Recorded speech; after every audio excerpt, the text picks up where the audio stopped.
మొదటి అధ్యాయం మొదటి వచనం.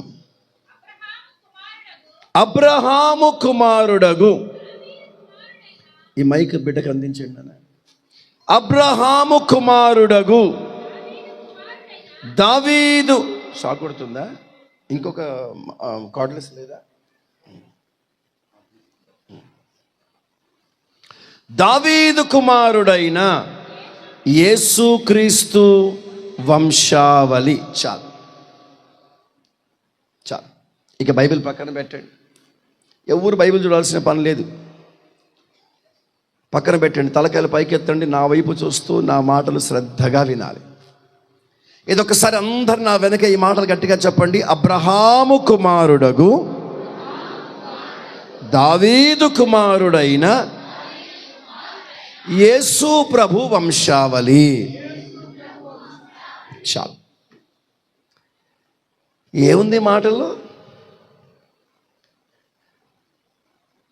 మీరు నన్ను ఎలా చూస్తున్నారో, ఈ వాక్యం చదివేమని దేవుడు నన్ను బలవంతం చేసినప్పుడు చదువుతా ఉండగా నేను కూడా దేవుని ముఖం అలాగే చూశాను. ఏముంది అక్కడ? యేసు ప్రభు వంశావళి గురించి నా మాటలే రాయబడి ఉన్నాయి కదా అని ఆలోచిస్తా నేను ఆ మాటలు ధ్యానం చేస్తూ ఉన్నాను. వినండి చాలా చాలా చాలా జాగ్రత్తగా. అద్భుతమైన కొన్ని సన్నివేశాలు, అద్భుతమైన కొన్ని సత్యాలు, సంఘానికి ప్రయోజనకరమైన కొన్ని మాటలు నేను మీకు తెలియపరచడానికి ప్రయత్నిస్తాను. ఇది ఎవరి వంశావళి? హలో, యేసుక్రీస్తు వంశావళి అనండి గట్టిగా. మనకు అర్థమయ్యే భాషలో మరికొన్ని మాటలు చెప్తాను. పరిశుద్ధుడైన మన యేసయ్య వంశావళి, లోకరక్షకుడైన యేసు ప్రభు వంశావళి, సకల మానవాళి కొరకై తన ప్రాణమును పెట్టుటకు నరావతారిగా వచ్చిన మన ప్రభును లోకరక్షకుడైన సర్వశక్తిమంతుడగు యేసు ప్రభు వంశావళి. ఈ వంశావళి పట్టికను గురించి ఆలోచిస్తూ ఉండగా ఈ వంశావళిలో చేర్చబడిన వారి కొందరి పేర్లు చూస్తూ ఉంటే నాకు చాలా ఆశ్చర్యాన్ని కలిగించిన మాట ఏంటి తెలుసా? వీరికంటే పరిశుద్ధులు పాత నిబంధన పుస్తకములో ఇంకా లేరా? మాట్లాడాలి, ఉన్నారా లేదా? హలో, సుమారుగా 72 లక్షల మంది కంటే విస్తారమైన ఇశ్రాయేలు జనాభాను ఐగుప్తు నుంచి కనాను వరకు నడిపించిన నాయకుడైనా మోషే లేడా? కుండలో విశ్వమును విరగొట్టిన ఏలియా, ఎలీషా లాంటి సేవకులు లేరా? విధవరాల ఇంటికి వెళ్ళి, క్షమించండి, వృద్ధాప్యములో పిల్లలు లేక బాధపడుతున్న వారి ఇంటికి వెళ్ళి ఉపచారమును పొంది వారిని దీవించగా ఏటికి ఆ సంవత్సరమున ఆ దినమున వారి చేతిలో మగబిడ్డ ఉండినట్లుగా వారిని దీవించిన అనుభవాలు పరిశుద్ధులైన సేవకులు లేరా? గిబియోన్లో సూర్యుణ్ణి, అయ్యాలో చంద్రుణ్ణి నిలిపిన యెహోషువ వంటి సేవకులు లేరా? ఇశ్రాయేలు ప్రజల మధ్యలోనికి ఎవరు వాక్యం చెప్పడానికి వెళ్ళినా వాళ్ళ మీద పడి ప్రాణాలు తీసే వేళ నేను వెళ్ళి సువార్త ప్రకటిస్తానని ప్రతిష్ఠించుకొని సమర్పించి వాళ్ళ మధ్యలో అట్టహాసంగా నిలబడి సువార్త చేసి వాక్యం చెప్పి హెచ్చరించిన ఇర్మియా లాంటి ప్రవక్తలు లేరా? యెరూషలేము దేవాలయము పడగొట్టబడి ఉంటే దాని ప్రాకారములు అగ్ని చేత కాలిపోతే దాని సమాధులను పెళ్ళగించి ఆ దేశాన్ని రూపురేఖలు లేకుండా పాడు చేస్తే శత్రువులు ఆ పట్టణము కొరకై అంగలార్పు చేసిన నెహెమ్యా, ఎజ్రా లాంటి సేవకులు లేరా? హలో, ఎంతమంది పరిశుద్ధులు లేరండి ప్రభు కొరకు? అందులో నా ఇల్లంతటిలో నమ్మకమైన వాడన్న మోషే ఉన్నాడు. ఇలాగున చాలా సాక్ష్యములు పొందిన వారు, యోబు లాంటి నీతిమంతుడు, యథార్థవంతుడు, భూమి మీద మరొకడు లేడని సాక్ష్యం పొందిన వాళ్ళు ఉన్నారు. నేను అంటాను, పరిశుద్ధులు ఎందరో ఉన్నా, నీతిమంతులు ఎందరో ఉన్నా, ఘనమైన పరిచయం చేసిన వారున్నా, శక్తికి మించిన ప్రయాసాన్ని పడిన వారు ఉన్నా, హలో, కేవలము స్వరమును విని తన సొంత ఊరిని విడిచిపెట్టి ప్రయాణం ఆరంభించిన అబ్రహాము లాంటి వారున్నా, వింటున్నారా? స్తోత్రం. ఎందరో పరిశుద్ధుల పట్టిక పాత నిబంధన పుస్తకంలో ఉన్న ₹1,00,00,000 మాట చెప్తాను, మీరు గట్టిగా ఆమెన్ చెప్పాలి, ఓకేనా? వాళ్ళెవ్వరికి లేని ధన్యత యేసుక్రీస్తు వంశావళిలో చేర్చబడిన వారికి దొరికింది. ప్రైజ్ ది లార్డ్, హల్లెలూయా. వారెవ్వరి పేర్లు రాయని దేవుడు కొందరి పేర్లు మాత్రమే వంశావళి పుస్తకములో రాయడానికి దేవుడు ఇష్టపడ్డాడు. ఆమేన్ చెప్పరే, హల్లెలూయా. కొంచెం గట్టిగా మీరు ఆమేన్ చెప్తా ఉండండి, స్టేట్మెంట్ చెప్తా ఉంటాను. 72 లక్షల మంది నాయకునిగా ఉన్న మోషేకు లేదా కృప అనొచ్చు ఆమేనని. గిబియోన్లో సూర్యుడిని, అయ్యాలో చంద్రుడిని నిలిపిన యెహోషువకు లేదా కృప. ఇశ్రాయేలు మధ్యలోనికి వెళ్ళి సువార్త ప్రకటించి ప్రాణాలకు తెగించి వాక్యం చెప్పిన ఇర్మియాకు లేదా భాగ్యము. నెహెమ్యా, ఇజ్రా లాంటి వాళ్ళకి లేదా భాగ్యం. పాత నిబంధన కాలంలో ఎందరు పరిశుద్ధులున్నా లేని భాగ్యం కొందరికి మాత్రమే వంశావళి పుస్తకములో వారి పేరు రాయబడుటకు దేవుడు కృపనిచ్చాడు. అందులో ప్రథముడు అబ్రహాం. ప్రథముడు ఎవరమ్మా? కొంచెం గట్టిగా, రైట్. ఇప్పుడు ఆ మొదటి వచనంలో మరొక వింత చెప్తాను చూడండి. ఆ మొదటి వచనంలోనే మరో వింత. దావీదు వింత కాదు, కానీ దావీదు అన్న మాట కూడా ఒక అర్థం ఉంది, కానీ వింత చెప్తాను. అబ్రహాము కుమారుడైన, అక్కడ ఏమని రాయబడి ఉంది? అబ్రహాము కుమారుడైన. హలో, ఏదొక్కసారి తలకాయలు పైకెత్తి నన్ను చూసి చెప్పండి, దావీదు అబ్రహాము కుమారుడా? అసలు అబ్రహాం కుమారుడు ఎవరు? మాట్లాడే. అసలు అబ్రహాముకి దావీదుకి మధ్య ఎన్ని తరాలు? 12 తరాలు. ఎన్ని తరాలు? ఈ 12 తరాల వారిని పక్కన పెట్టి ఎవరెవరిని ఎన్నుకున్నాడు దేవుడు? అబ్రహాముని ఎన్నుకున్నాడు. 2వ స్థానాన్ని దేవుడు దావీదుకి ఇచ్చాడు. పోనీ దావీదు కుమారుడైన యేసు ప్రభు దావీదుకు పుట్టినోడా? ఎవరికి పుట్టాడమ్మా? యోసేపు కదా, అంతేనా? మరియమ్మ కదా పుట్టింది. దావీదుకు యేసు ప్రభుకు మధ్య మొత్తం మళ్ళీ 2 తరాలు. అంటే మొత్తం ఎన్ని తరాలు? 14 తరాలు. ఈ 14 తరాలలో ఉన్న పురుషులందరి పేరు పక్కన పెట్టి కేవలం అబ్రహాముకు మొదటి స్థానం ఇచ్చాడు, దావీదుకు 2వ స్థానం ఇచ్చాడు. ఆమేన్ చెప్పరే. నేను ముందే చెప్పానుగా, ఆత్మ సంబంధమైన ఇలాంటి మాటలు మీ చెవులో పడిన వెంటనే మీరు ఏం చేయాలి? ఎలా చెప్పాలి? చేతులు బాగా ముడుచుకొని స్తోత్రం, హల్లెలూయా, హల్లెలూయా. చేతులు ఈసారి ఎత్తలేదా? దేవునికి మహిమ కలుగునుగాక. పాయింట్ అర్థమవుతుందా? ఎవరికి ఇచ్చారమ్మా మొదటి స్థానము? దేవుడు అబ్రహాముకి ఇచ్చాడు. 2వ స్థానం ఎవరికి ఇచ్చాడు? దావీదుకి ఇచ్చాడు. సరే, ఈ ఇద్దరు మనుషులు పక్కన పెట్టండి. మరికొన్ని విషయాలు అడుగుతాను, మీరు సమాధానం చెప్పండి. మీరు సమాధానం చెప్పాలి, మౌనంగా ఉంటే కుదరదు. ఎవరైనా అస్సలు నోరు తెరవకుండా ఉంటే వాళ్ళని లేపి నిలబెట్టి అడుగుతారు. ఓకే, రైట్ తమ్ముడా? వంశావళిలో పురుషుల పేర్లు వస్తాయా, స్త్రీల పేర్లు వస్తాయా? అంతే కదా. ఆ ఇంట పుట్టిన స్త్రీ ఎంత గనురాలైనా ఆవిడ పేరు ఎందులో రాదు? మీకు అర్థం కావడానికి, మన రాష్ట్రపతి ఎవరు? మన రాష్ట్రపతి పేరు తెలియకుండా బతుకుతున్నారమ్మా. హల్లెలూయా. ఏం పేరు నాన్న? ద్రౌపది ముర్ము. మన దేశ ప్రథమ పౌరురాలిగా ఆమె పేరు రాస్తారేమో కానీ, మన దేశ the first citizen of India అని ఆవిడ పేరు రాస్తారేమో కానీ ఆమె ఇంటి వంశావళిలో మాత్రం ఆమె పేరు రాదు. స్తోత్రం. కనుక స్త్రీల పేర్లు వంశావళి పట్టికలో రావు. కానీ ఇక్కడ ఉన్న స్త్రీల బలం ఏంటో తెలవడానికి ₹1,00,00,000 మాట చెప్తాను. మీరు మీ మీ మీ మీ మీ ఏమంటారు మీ మీ మీ మీ మీ మహిళా లోకానికి ఉన్న బలం ఏంటో చూపించాలి ఇప్పుడు. హల్లెలూయా. అద్భుతం చెప్పనా? యేసయ్య వంశావళిలో కేవలం పురుషులకు మాత్రమే కాదు, స్త్రీలకు కూడా దేవుడు స్థానాన్ని అనుగ్రహించాడు. హల్లెలూయా. దేవునికి మహిమ కలుగునుగాక. అంతకంటే అద్భుతమైన మాట చెప్తాను. మీ ఉద్యమం ఏంటో, మీ ఆలోచన ఏంటో, మీ సత్వం ఏంటో ఇప్పుడు చూపించాలి. స్తోత్రం, స్తోత్రం. యేసు ప్రభు వంశావళిలో చేర్చబడిన స్త్రీల పేర్లలో మొదటి స్త్రీ పేరు తామారు, 2వ స్త్రీ పేరు రాహాబు, 3వ స్త్రీ పేరు రూతు. అద్భుతమైన మాట చెప్పనా? మరి మీ ఉజ్జీవాన్ని, మీ ఆసక్తి, మీ సంతోషాన్ని మీరు ఎట్ట వ్యక్తపడతారో చూస్తాను మరి. హల్లెలూయా. యేసు ప్రభు వంశావళిలో ప్రత్యేకమైన స్థానం సంపాదించుకున్న వాళ్ళలో పురుషులు ఇద్దరే, కానీ స్త్రీలు 3 భాగాలు సంపాదించుకున్నారా? హల్లెలూయా. ఇంతటికే పనికొస్తారు, అంతకంటే ఎక్కువ పని చేయరు. అందుకే ఎక్కడ చూసినా మీ ఇంట్లో అదే దరిద్రం వెంటాడుతూనే ఉంటుంది. కాస్త సపట్లు కొడతారు, స్తోత్రం చెప్తారు, అలెలు అంటారు కూడా. హల్లెలూయా, హల్లెలూయా, హల్లెలూయా. ఆమేన్. పురుషులకు ఎన్ని స్థానాలు?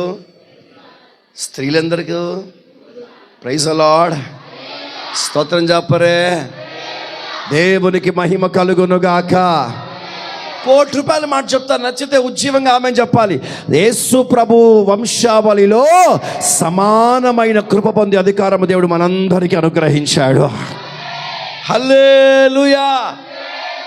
ఇంకాస్త లోతుకెళ్ళి మరికొన్ని విషయాలు ఆలోచించడం ప్రారంభించాను. అబ్బా, యేసు ప్రభు వంశావళిలోనే వీరి పేర్లు చేర్చబడ్డాయంటే వీళ్ళెంత ఘనులై ఉంటారు, ఎంత గొప్పవారై ఉంటారు. ఏదొక్కసారి ఆలోచిద్దామని వాళ్ళ చరిత్రలోనికి వెళ్ళి కొన్ని విషయాలు ఆలోచించడం ప్రారంభించాను. వినాలి గట్టిగా. బైబిల్ వైపు చూడబాకండి, అక్కడ చూసినా మీకు ఏం అర్థం కాదు. అర్థమవుతుందా? అందులో మొదటి వ్యక్తి పేరు మర్చిపోయారా? రెండో వ్యక్తి పేరు, మూడో వ్యక్తి పేరు తామారు. యేసు వంశావళి తామారు అనండి గట్టిగా. నాలుగో వ్యక్తి పేరు రాహాబు అనండి. ఐదో వ్యక్తి పేరు. అసలు వీళ్ళు ఎలాంటి వాళ్ళు, ఎక్కడోళ్ళు, ఎంత గనులై ఉంటే, ఎంత పరిశుద్ధులై ఉంటే వాళ్ళ పేర్లు వంశావళి పట్టికలు రాస్తాడని అబ్రహాము దగ్గరికి వెళ్ళి చూస్తే పెళ్ళాం మాట వెళ్ళి సొల్లుగా అరుచుకున్న భక్తుడు. హలో, ఏంటి మాట్లాడ మాట అర్థమైందా? ఇలాగూ నాకు పిల్లలు పుట్టట్లేరు కదా, హాగర్ని తీసుకొని వెళ్ళంటే సొల్లుగా అరుచుకుంటూ పోయి, విన్నారా? తూర్పు దేశాల మధ్య చిచ్చు పెట్టి ఈ రోజు వరకు గొడవలు పెట్టిన మహాప్రబోధకుడు ఎవరంటే అబ్రహాం. అట్టంటోడు పేరు తీసుకెళ్ళి దేవుడు వంశావళి పట్టికలో ఫస్ట్ పేరు పెట్టేశాడు. బాబోయ్, కన్యత్వమును కాపాడుకొని పరిశుద్ధ జీవితం చేసిన ఏలియా లాంటి సేవకులు లేరా? అలాంటి పరిశుద్ధ జీవితం చేసి కన్యత్వాన్ని కాపాడుకున్న ఏలియాను పక్కన పెట్టి, హలో, భార్య మాట విని హాగరుతో పోయి సంతోషంగా సొల్లుగా అరుచుకొని వచ్చిన అబ్రహాంకి ఇచ్చాడు పేరు. అక్కడ ఎంత పని చేశాడు దేవుడు. స్తోత్రం.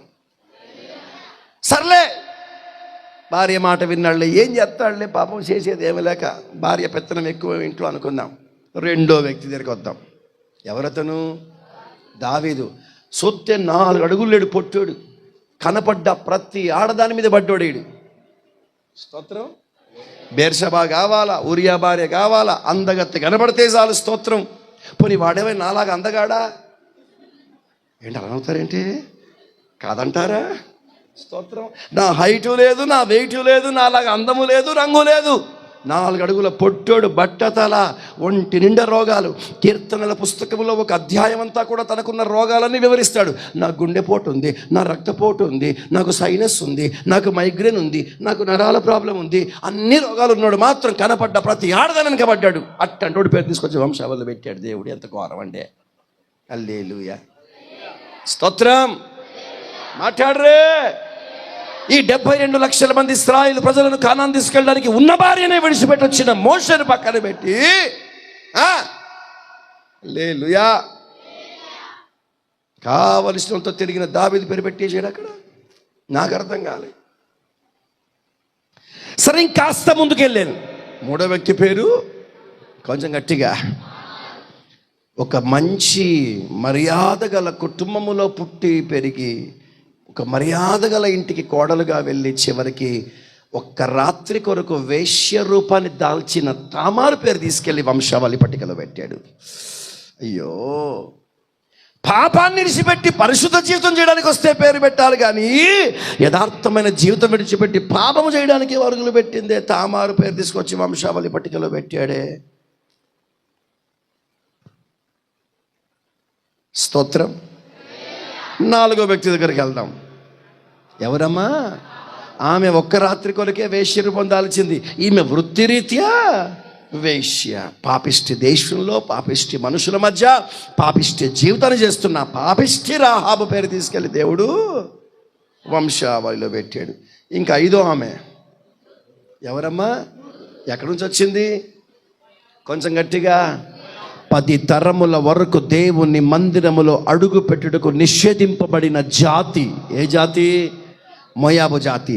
కన్న తండ్రిని నాన్న అని పిలవాలా, తాత అని పిలవాలో తెలియని దరిద్రమైన జాతి, వాయి వరసలేని జాతి, శపింపబడిన జాతి, తృణీకరింపబడిన జాతి, భ్రష్టమైపోయిన ఆ మోయాబింట పుట్టిన ఆ పనికి మాలిన జాతిలో పుట్టుకొచ్చిన రూతమ్మను తీసుకొని దేవుడు ఎక్కడ పెట్టాడమ్మా? ఒక్కడి చరిత్ర బాగోలేదు. ఇవన్నీ ఆధారం చేసుకొని కదా పాపం అర్థం కాక, వాక్యం అర్థం కాక క్రైస్తవేత్తరులు ఇందులో ఉన్న బలహీనతలను ఎత్తిపట్టుకొని ఇలాంటి వాళ్ళు చేర్చబడ్డారని కదా వాళ్ళు విమర్శించి మాట్లాడుతున్నారు. అయితే వారు అక్షర సంబంధులు గనక ఆత్మ సంబంధమైన విషయాలు వారికి అర్థం కావట్లేదు. ₹1,00,00,000 మాట చెప్తాను, చప్పట్టు కొడుతూ స్తోత్రం చెప్పడానికి రెడీగా ఉన్నారా? రెడీగా ఉన్నారా? అంటే మా అయ్యగారు సిద్ధంగా ఉన్నారని చెప్పడానికి కొట్టాడులే. హల్లెలూయా. కొడతారా గట్టిగా చప్పట్లు? రెడీగా ఉన్నారా? మీ చేతులు రెడీగా పెట్టుకోండి. మీ చేతులు రెడీగా పెట్టుకోండి. బలం పోతే కాస్త రుద్దుకొని వేడి పుట్టించుకోండి. గట్టిగా చప్పట్లు కొట్టాలి. మన చప్పట్ల సప్పుడుకి ఆకాశ మండలంలో వ్యాపించిన దురాత్మల సమూహానికి భయం పుట్టాలా? ఆమేన్ చెప్పాలి గట్టిగా. హల్లెలూయా, హల్లెలూయా. ఎంత ఘోరమైన పాపము చేసినా, ఎంత భయంకరమైన జీవితం చేసినా, ఎంత శపించబడిన వారిగా పాపిష్టి సమూహముగా వారు ఎంచబడ్డా, వారు చేసిన విశ్వాస క్రియను బట్టి నా దేవుడు వారి పేర్లు వంశావళి పట్టికలో రాయించేశాడు. Praise the lord, praise the lord. నేను అంటాను ఈ రాత్రి, నువ్వెంతటి భయంకరమైన పాపములో ఉన్నా, ఎలాంటి జీవితం చేస్తున్నా, ఎలాంటి పాపిష్టి బ్రతుకుతున్నా, ఎలాంటి శాపములో ఉన్నా, ఎలాంటి దరిద్రతలో ఉన్నా, నా యేసు యొద్దకు నువ్వు రాగలిగితే నీ పేరు పరలోకపు వంశావళి గ్రంథములో ఆయన రాస్తాడు. హల్లెలూయా. చపాలి గట్టిగా. నువ్వు ఎలాంటి స్థితిలో ఉన్నా ఆయన దగ్గరికి రాగలిగిన వాని పేరు ఆ పరలోకపు వంశావళి గ్రంథములో రాయబడుతుంది. ఆమేన్. Praise the lord. మీకు అర్థం కావడానికి ఒక మంచి మాట చెప్తాను. వీళ్ళ పేర్లు యేసు ప్రభు వంశావళి పుస్తకములో ఎలా రాయబడ్డాయో. హలో, ఎవరి పేర్లు? ఇప్పుడు మనం ధ్యానము చేసిన ఈ 5 పేర్లు యేసు ప్రభు వంశావళిలో ప్రత్యేకముగా ఎలా కనబడుతున్నాయో. హలో, పరలోకములో కూడా ఒక గ్రంథం ఉందంట. ఏముందంటమ్మా? కొంచెం గట్టిగా. ఆ గ్రంథం పేరు గొర్రెపిల్ల జీవ గ్రంథం. అనండి గట్టిగా, ఇంకొంచెం గట్టిగా. ఎవరైనా మీ మనసులో పెట్టుకోవాలనుకున్న వారు చెరగని పచ్చబొట్టు మాదిరిగా మీ మనసులో దీన్ని నింపుకోండి. గుర్తుండదేమో అనుకుంటే మీ పుస్తకాల్లో చక్కగా పెద్ద అక్షరాలతో రాసుకోండి. ఆ గొర్రె పిల్ల జీవ గ్రంథానికి ఉన్న మరొక పేరేంటో తెలుసా? పరలోకపు వారసుల గ్రంథం. ఆమేన్. ఏ గ్రంథం అది? అంటే నిత్యరాజ్యమైన పరలోకములోనికి నువ్వు ప్రవేశించాలంటే ఆ గ్రంథములో నీ పేరు రాయబడి ఉండాలి. హల్లెలూయా. ఆ గొర్రె పిల్ల జీవ గ్రంథం, లేదా దానికి ఉన్న మరొక పేరు పరలోక వారసుల గ్రంథమైన ఈ పుస్తకములో నీ పేరు రాయబడితేనే రేపు పరలోకములోనికి ప్రవేశించగలిగిన కృపను దేవుడు నీకు అనుగ్రహిస్తాడు. ఆమేన్ చెప్పొచ్చా? ఆమేన్ చెప్పొచ్చా? కొంచెం గట్టిగా. హల్లెలూయా. ఇప్పుడు నీ దగ్గర ఓటర్ ఐడి ఉందండి. ఏముంది? మాట్లాడాలి. వెళ్ళారు ఏం వేయడానికి? అక్కడ లిస్టులో నీ పేరు ఉండాలిగా. హలో, ఉండాలా ఉండొద్దా? నా ఓటర్ ఐడి ఉంది, నా పేరు చూడు. ఎంత ఎదిగినా నీ పేరు కనపడదే. ఏనిస్తాడా ఓటు? మాట్లాడండి. అలాగే నేను బ్యాప్టిజం తీసుకున్నా, సర్టిఫికేట్ చూడు. మా యేసుబాబు గారు ఇచ్చారు సర్టిఫికేట్. హల్లెలూయా. నువ్వు ఏ సర్టిఫికేట్ తీసుకొని పోయినా అక్కడ కనుక నీ పేరు రాయబడకపోతే ఏమండి మన బతుకులు ఏమవుతుందో తెలుసా? అమ్మ వింటున్నారా? తెలుగులో మీకు బాగా అర్థం కావడానికి మంచి సామెత చెప్తాను. ఆడెవడో ఇంత బతుకి ఇంటికి చచ్చాడంట. చర్చిలో ఊగేసావు ఎగిరేసావు, కొట్టుకున్నావు, ఎన్ని చేసావు, పరిచయం చేసావు, తిరిగేసావు, అన్నీ చేసావు. చివరికి పరలోకంలో నీ పేరే నీ బతుకేదికి ఇంకా. పలాని చర్చిలో మా మెంబర్షిప్ ఉంది, ప్రతి నెల మేము మెంబర్షిప్ 200 రూపాయలు కడతాం. ఎవడుకురా బిచ్చ వేసింది నువ్వు 200? చర్చి మెంబర్షిప్లో 200 కట్టినంత మాత్రం పరలోకానికి వెళ్ళిపోతావా?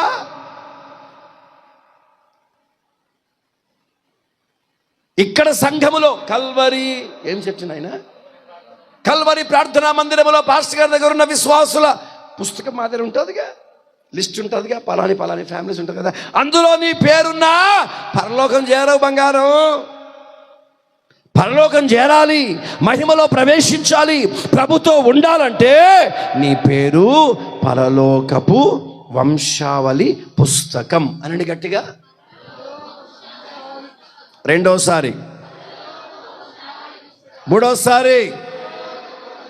అక్కడ ఎవని పేరు రాయబడుతుందో వాడు మాత్రమే ఆ రాజ్యములోనికి మహిమలోనికి ప్రవేశిస్తాడు. హల్లెలూయా. బాబు నువ్వు కాసేపు శాకాహార జంతువులుగా మారిపోయినాయి. మీరు కూడా మాంసాహారం మానుకుంటేనే పరలోకంలో పోయే అవకాశం ఉంది బంగారం. తిన్నంత తినేసి నరకానికి పోయారు గాక. స్తోత్రం. మీరు తినడం మానేయండి, మా ఖర్చు తప్పించండి, గొప్ప మేలు చేసిన వాళ్ళు అవుతారు. ఈ బోధ వినుటకు బహు ఇబ్బందికరముగా ఉన్నది కనుక తండ్రి కుమార పితా పుత్ర పవిత్రాత్మ నామమున డైరెక్ట్ నరకానికి పోవుదుముగాక. హలో, మనుషులందరూ స్తోత్రం చెప్పరే. ఆశీర్వాదాలు పొందడానికి రావట్లే చర్చికి, దీవెన పొందడానికి కాదు, మేలు పొందడానికి కాదు. కొందరికి ఇదే పని. చర్చికి పోయేటప్పుడు ఇంట్లో ప్రార్థన చేసుకుని అలవాటున్న వాళ్ళు ఏం చేస్తారు తెలుసా? ప్రవ్వా చర్చికి వెళ్తున్నాం నాయన, ఈరోజు మొదటి కూటం, ప్రవ్వా మాతో మాట్లాడండి, వచ్చే దైవ సేవకు నోరు బలపరచండి, మమ్మల్ని బాగా నలగొట్టండి, చేసి ఉంటారా ఈ ప్రార్థన? అబ్బే, చర్చికి వెళ్తున్నాం నాయన, మమ్మల్ని ఆశీర్వదించు ప్రవ్వా. స్తోత్రం. అదేదో తెలుగులో పెద్దలు ఉన్నారు చూడు, రామేశ్వరం పోయినా శనేశ్వరం పోలేదన్నట్టుగా రక్షించబడి సంవత్సరాలు దాటిపోతున్నా మైదా పిండి బుద్ధలాగా ఉన్న కాడ కూర్చొని ఆశీర్వదించు ఆశీర్వదించు దించు దించు దించు ఆశీర్వదించు. దరిద్రం ఏంటో తెలుసా? ఆరాధన చేసేటప్పుడు కూడా ప్రభు మహిమను పెట్టుకొని ఆరాధన చేయరు. ఆశీర్వదించావు ప్రభువానికి స్తోత్రం. ఇంతకు మించి వేరే ఆరాధనే రాదరా బంగారం నీకు? హల్లెలూయా, హల్లెలూయా. మన బతుకులను జ్ఞాపకం చేసుకొని ఆరాధించడమే తప్ప ఎట్టున్నా పర్వాలి. ఆయన మహోన్నతుడు, ఆరాధనకు యోగ్యుడిని ఎప్పుడైనా ఆరాధన చేసావా? Praise the Lord. కొంచెం గట్టిగా, కొంచెం గట్టిగా. అంతే ఆశీర్వాదం. కొన్ని ఆరాధన చూడండి, కొన్ని మీ టీవీలు దాన్ని ఏమంటారు, ఏం ఛానల్ అది? ఆరాధన చేసేవారు చూడండి కొందరు. వీళ్ళు ఆరాధనలో దేవుని మహిమపరిచే పాటలు రా వీళ్ళకి. బ్రతుకునావా పగిలినా పోతే పోయిందిరా, సస్తే చచ్చావు, సావు రాదు. హల్లెలూయా. నీవు నాకుండగా, ఓహో ఉండకపోతే పరిస్థితి ఏంటి? ఇప్పుడు అబ్రహాముతో దేవుడు అంటాడు, నేను చూపించు దేశానికి రమ్ము అన్నాడు. ఇంకో సందర్భంలో ఏమన్నాడు? అబ్రహామా నేను చూపించు దేశానికి పొమ్ము అన్నాడు. రమ్ము అంటే అర్థం ఏంటి? రా, నేను నీతో ఉంటానని కదా అర్థం. పోనంటే అర్థం ఏంటి? ఇప్పుడు నేను నీతో పాటు రాను, నువ్వు ఒక్కడవే వెళ్ళాలి అని అర్థం. ఒక్కడ వెళ్ళాలి కదా. మరి ఒక్కడ వెళ్ళాల్సినోడు నువ్వుంటే నాకు చాలు యేసయ్య. మరేంట్రా, నేను రాను అన్నాను కదరా, మళ్ళా నువ్వు ఉంటే నాకు చాలు యేసయ్య. ఏందిరా ఈ పాట? నీకు ఆరాధన తెలియదు, నీకు పాట తెలియదు, మళ్ళీ మైక్ కావాలా, నేనే ఆరాధన చెయ్యాలా? హల్లెలూయా. సిగ్గులేని బతుకులు ముందు బతుకు మార్చుకో, తర్వాత ఆరాధన చేద్దు. ఎవరిని సంబోధించట్లేదు, లైవ్ వెళ్తుంది కాబట్టి కొందరి జీవితాలు కత్తిరించాలని మాట్లాడుతున్నాను. హల్లెలూయా, స్తోత్రం. ఆరాధన ఎప్పుడు చేయాలో తెలియదు, ఎలా చేయాలో తెలియదు, ఏ పాట పాడాలో తెలియదు. ఆరాధన చేయండి బాబు అంటే, గాయమందినా గొర్రెను నేను జాగు చేయక ఇట్టంటుడు. పుట్టినరోజుకి ఇంట్లో ప్రార్థన పెట్టుకున్నప్పుడు పరవాసిని నే జగమున్న అని పాడాలి పాట. అప్పటికి నాడు సిగ్గురాదు. స్తోత్రం. హల్లెలూయా. అవును, అలాగే చాలా కాలం, కొన్ని సంవత్సరాల కిందట మినిస్ట్రీలో ఓ సేవకుడు వద్దంటే పోయి పెళ్లి చేసుకున్నాడు. సరే, వాళ్ళ పిలుపు లేకపోయి చేసుకుంటే వేరే విషయం. నువ్వు అన్నా రా, నువ్వు పెళ్లి చేయి, నువ్వు రావాలని చెప్పి ఏసన్న బలవంతం చేస్తే ఏసన్న పోయిండు. ఆయన ఒక్కడు మమ్మల్ని అందరూ లాక్కపోయిండు. పెళ్ళి అయిపోయింది, రిసెప్షన్ జరుగుతూ ఉంది. పాటలు పాడండి రా అంటే ఒక బ్రదర్ని పిలిచి పోయి పాట పాడిపోరా అన్నాడు. అయ్యా ఏం పాట పాడమంటావు అని అడిగిండు. నమ్మవద్దు పాడిపో అని చెప్పాడు. శుభమానాడు పెళ్లి చేసుకుంటాడే, నమ్మవద్దు ఈ మాయ. ఆయన తలపట్టుకుని కూర్చుంటే పెళ్లి కొడుకు, నేను శుభమాని పెళ్లి చేసుకుంటే మా కుటుంబ దేవరని అని పాడతారు అనుకుంటే ఈడేమో నమ్మవద్దు అని స్టార్ట్ చేసిండు. ఏమవుతారు అనుకున్నంతలోనే 3 నెలల్లో పెళ్లి పేటాకులు అయిపోయింది. స్తోత్రం. ఇప్పుడు ఆరాధన చేయమని చెప్పండి. దారి తప్పిన గొర్రెను, ఇంత మించిన పాడికి ఏమవుతుంది ఇంకా? స్తోత్రం. భౌతిక సంబంధమైన దీవెనలు ఆశపడి మందిరానికి రావద్దు. ₹1,00,00,000 మాట చెప్తాను, మీకు నచ్చితే ఆమెను చెప్పండి. ఆరోగ్యం కావాలా? ఇక్కడ దాకా రాక్కర్లేదు. మీ ఇంటి పక్కన ఆర్ఎంపీ డాక్టర్ దగ్గరికి వెళ్ళి ఒక ఇంగ్లీష్ ఇంజెక్షన్ పడిపించుకొని బాగా అయిపోతుంది. దయ్యాలు పోవాలా? మాంత్రికులు ఉన్నారు, చేతబడి చేసేవాళ్ళు ఉన్నారు, వెళ్ళండి వాళ్ళ దగ్గరికి, విడుదల కలుగుద్ది. ఎక్కడికి వెళ్ళినా దొరకనిది యేసు ప్రభు దగ్గర మాత్రం దొరికేది నిత్య జీవం ఒకటి అయ్యున్నదే. అది పొందాలంటే నువ్వు మందిరానికి రాక తప్పదు. కనుక మందిరానికి వచ్చేవాడు ఆశీర్వాదాలు పొందే ఆలోచనతో రావద్దు. నేను నిత్య రాజ్యమునకు వారసునిగా మారిపోవాలన్న ఆశ కలిగి మందిరంలో అడుగు పెట్టే వారిగా ఉందుముగాక. చెప్పాలి గట్టిగా, హల్లెలూయా, హల్లెలూయా. నిత్య రాజ్యమునకు మనమందరం వారసులముగా మారిపోదుముగాక. పోయిన మా దగ్గర డబ్బులన్నీ ఖర్చు అయిపోయినా పర్వాలేదు, అప్పుల పాలైపోయినా పర్వాలేదు, ఏం బాధలేదు, దేవుడు మాకు తెరుస్తాడంతే రెండో విషయం. కానీ మా చేతికి అప్పగింపబడిన ప్రతి ఆత్మ రేపు దేవుని రాజ్యంలో కూడా కనబడదును గాక. ఇక్కడ కళ్ళు మూసిన మరుక్షణం దేవుని రాజ్యంలో కళ్ళు తెరుదుము గాక. ఆ పరలోకపు వంశావళి పుస్తకములో మన పేరు ఒక బంగారు అక్షరాలతో రాయబడును గాక. ఆమేన్. ఓ రోజు ఏం జరుగుతుంది తెలుసా? ప్రభు రాకడ జరుగుతుంది.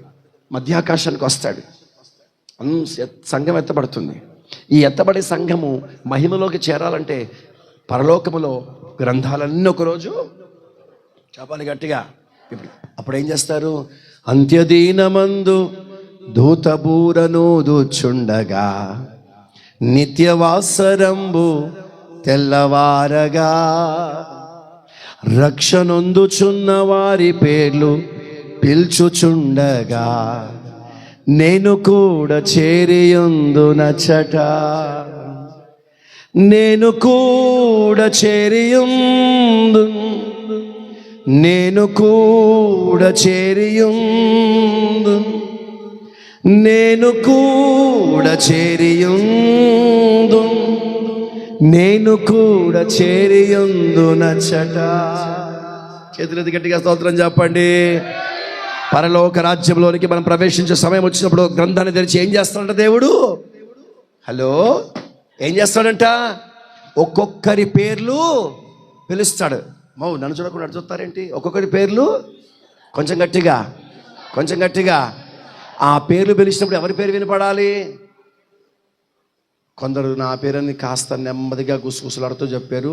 నా పేరు ఎట్టా రాయబడదులే, నేను పోయేది లేదు, దిక్కులు చూస్తా కూర్చున్నారు కొంత సైతాన్లు. స్తోత్రం. హల్లెలూయా, హల్లెలూయా. తమ్ముడా చెప్పండి గట్టిగా, బయట నుంచి సమాధానం చెప్పండి. ఎవరి పేరు వినబడాలి? కొంచెం గట్టిగా. దేవునికి మహిమ కలుగునుగాక. గ్రంథాన్ని విప్పుతాడు. దేవదూతలందరూ వింటుండగా, చప్పట్లు కూడా రెడీగా ఉండండి. దేవదూతలు వింటా ఉండగా, సకల పరిశుద్ధుల పరివారము చూస్తూ ఉండగా ఆయన గ్రంథాన్ని విప్పుతాడు. సంఘములు రక్షణ పొంది పరిశుద్ధులుగా మార్చబడి రాకడలో ఎత్తబడే వారి పేరు ఒక్కొక్కరు పిలుస్తుండగా నిన్ను దేవదూతలు పట్టుకొని మహిమలోనికి తీసుకొని వెళ్ళిపోతా ఉంటారు. అడుగట్టిగా దేవునికి మహిమ కలుగును గాక. ఆ ఘనత నీకు రావాలి, ఆ మహిమను పొందాలి, ఆ మహిమలో ప్రవేశించాలంటే ఆ వంశావళి పుస్తకములో నీ పేరు రాయబడును గాక. Praise the Lord. ఎక్కడ రాయబడాలి? కొంచెం గట్టిగా. దేవునికి స్తోత్రం. Praise the Lord. నా మాట మీకు అర్థమవుతుందా? ఎక్కడ గుర్తింపు లేకపోయినా పెద్దగా ఫీల్ అవ్వబాకండి. చర్చిలో నేను ఎంత కష్టపడతాను, నేను ఎంత ప్రయాసపడతాను, ఈ పనులన్నీ చేసింది నేనే. అయ్యగారు అస్సలు నా మీద ఒక్క చూపయ్యాడు, నన్ను చూడాడు. ఎంత చేసినా చాలితే పో అంటాడు మమ్మల్ని పట్టుకొని. మా గుర్తింపే లేదు. స్తోత్రం. మీకు మాట చెప్పనా? మేము కొన్నిసార్లు మీరు చేసే పరిచర్య గుర్తించబడనట్టుగా మేము నటిస్తాము, కానీ అలా ప్రయాసపడే ప్రతి వాని మీద దేవుని కనుచూపు ఉంటుంది. మనుషులు చూడరేమో కానీ కొంచెం గట్టిగా. అందుకే అరణ్యములో అల్లాడిపోతున్న హాగరుకు దాహము తీర్చిన తర్వాత దేవునికి హాగరు పెట్టిన పేరేంటో తెలుసా? చూచుచున్న దేవుడవు కదా. మళ్ళీ నన్ను చూడట్లేదు, నన్ను గమనించుకోవట్లేదు, నా వైపు చూడట్లేదు, నన్ను పట్టించుకోవట్లేదు. మళ్ళీ ఎందుకు పనికి మన డైలాగులు? స్తోత్రం, స్తోత్రం. మన టార్గెట్ ఈరోజు ఒకటే. నా పేరు ఆ గ్రంథములో, ఈ ప్రత్యేకముగా వీరి పేర్లు వంశావళి పట్టికలో ఎలాగునా రాయబడ్డాయో మన పేర్లు ఆ పరలోకపు వంశస్థుల గ్రంథములో రాయబడునుగాక. హల్లెలూయా. దేవునికి మహిమ కలుగునుగాక. ఇప్పుడు యేసుప్రభు వంశావళి అంటే అర్థం ఏంటి? యేసుప్రభు కుటుంబ సభ్యులని కదా అర్థం. హలో, అంతేనా? ₹1 మాట చెప్పనా? అక్కడున్న పేర్లన్నీ ఆయనకు ముందున్నవారు, అక్కడున్న పేర్లన్నీ ఆయనకు ముందున్నవారు.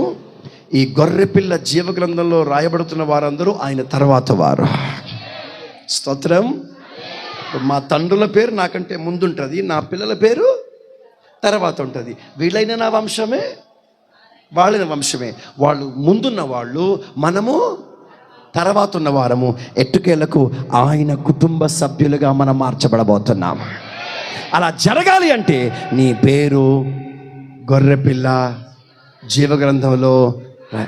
అర్ధరాత్రి కల్లో కూడా ఎవడైనా వచ్చి అడిగినా కూడా నాకు చదువులేదు అయ్యగారు, నేను చదవలేదు అన్న సాగు చెప్పొద్దు.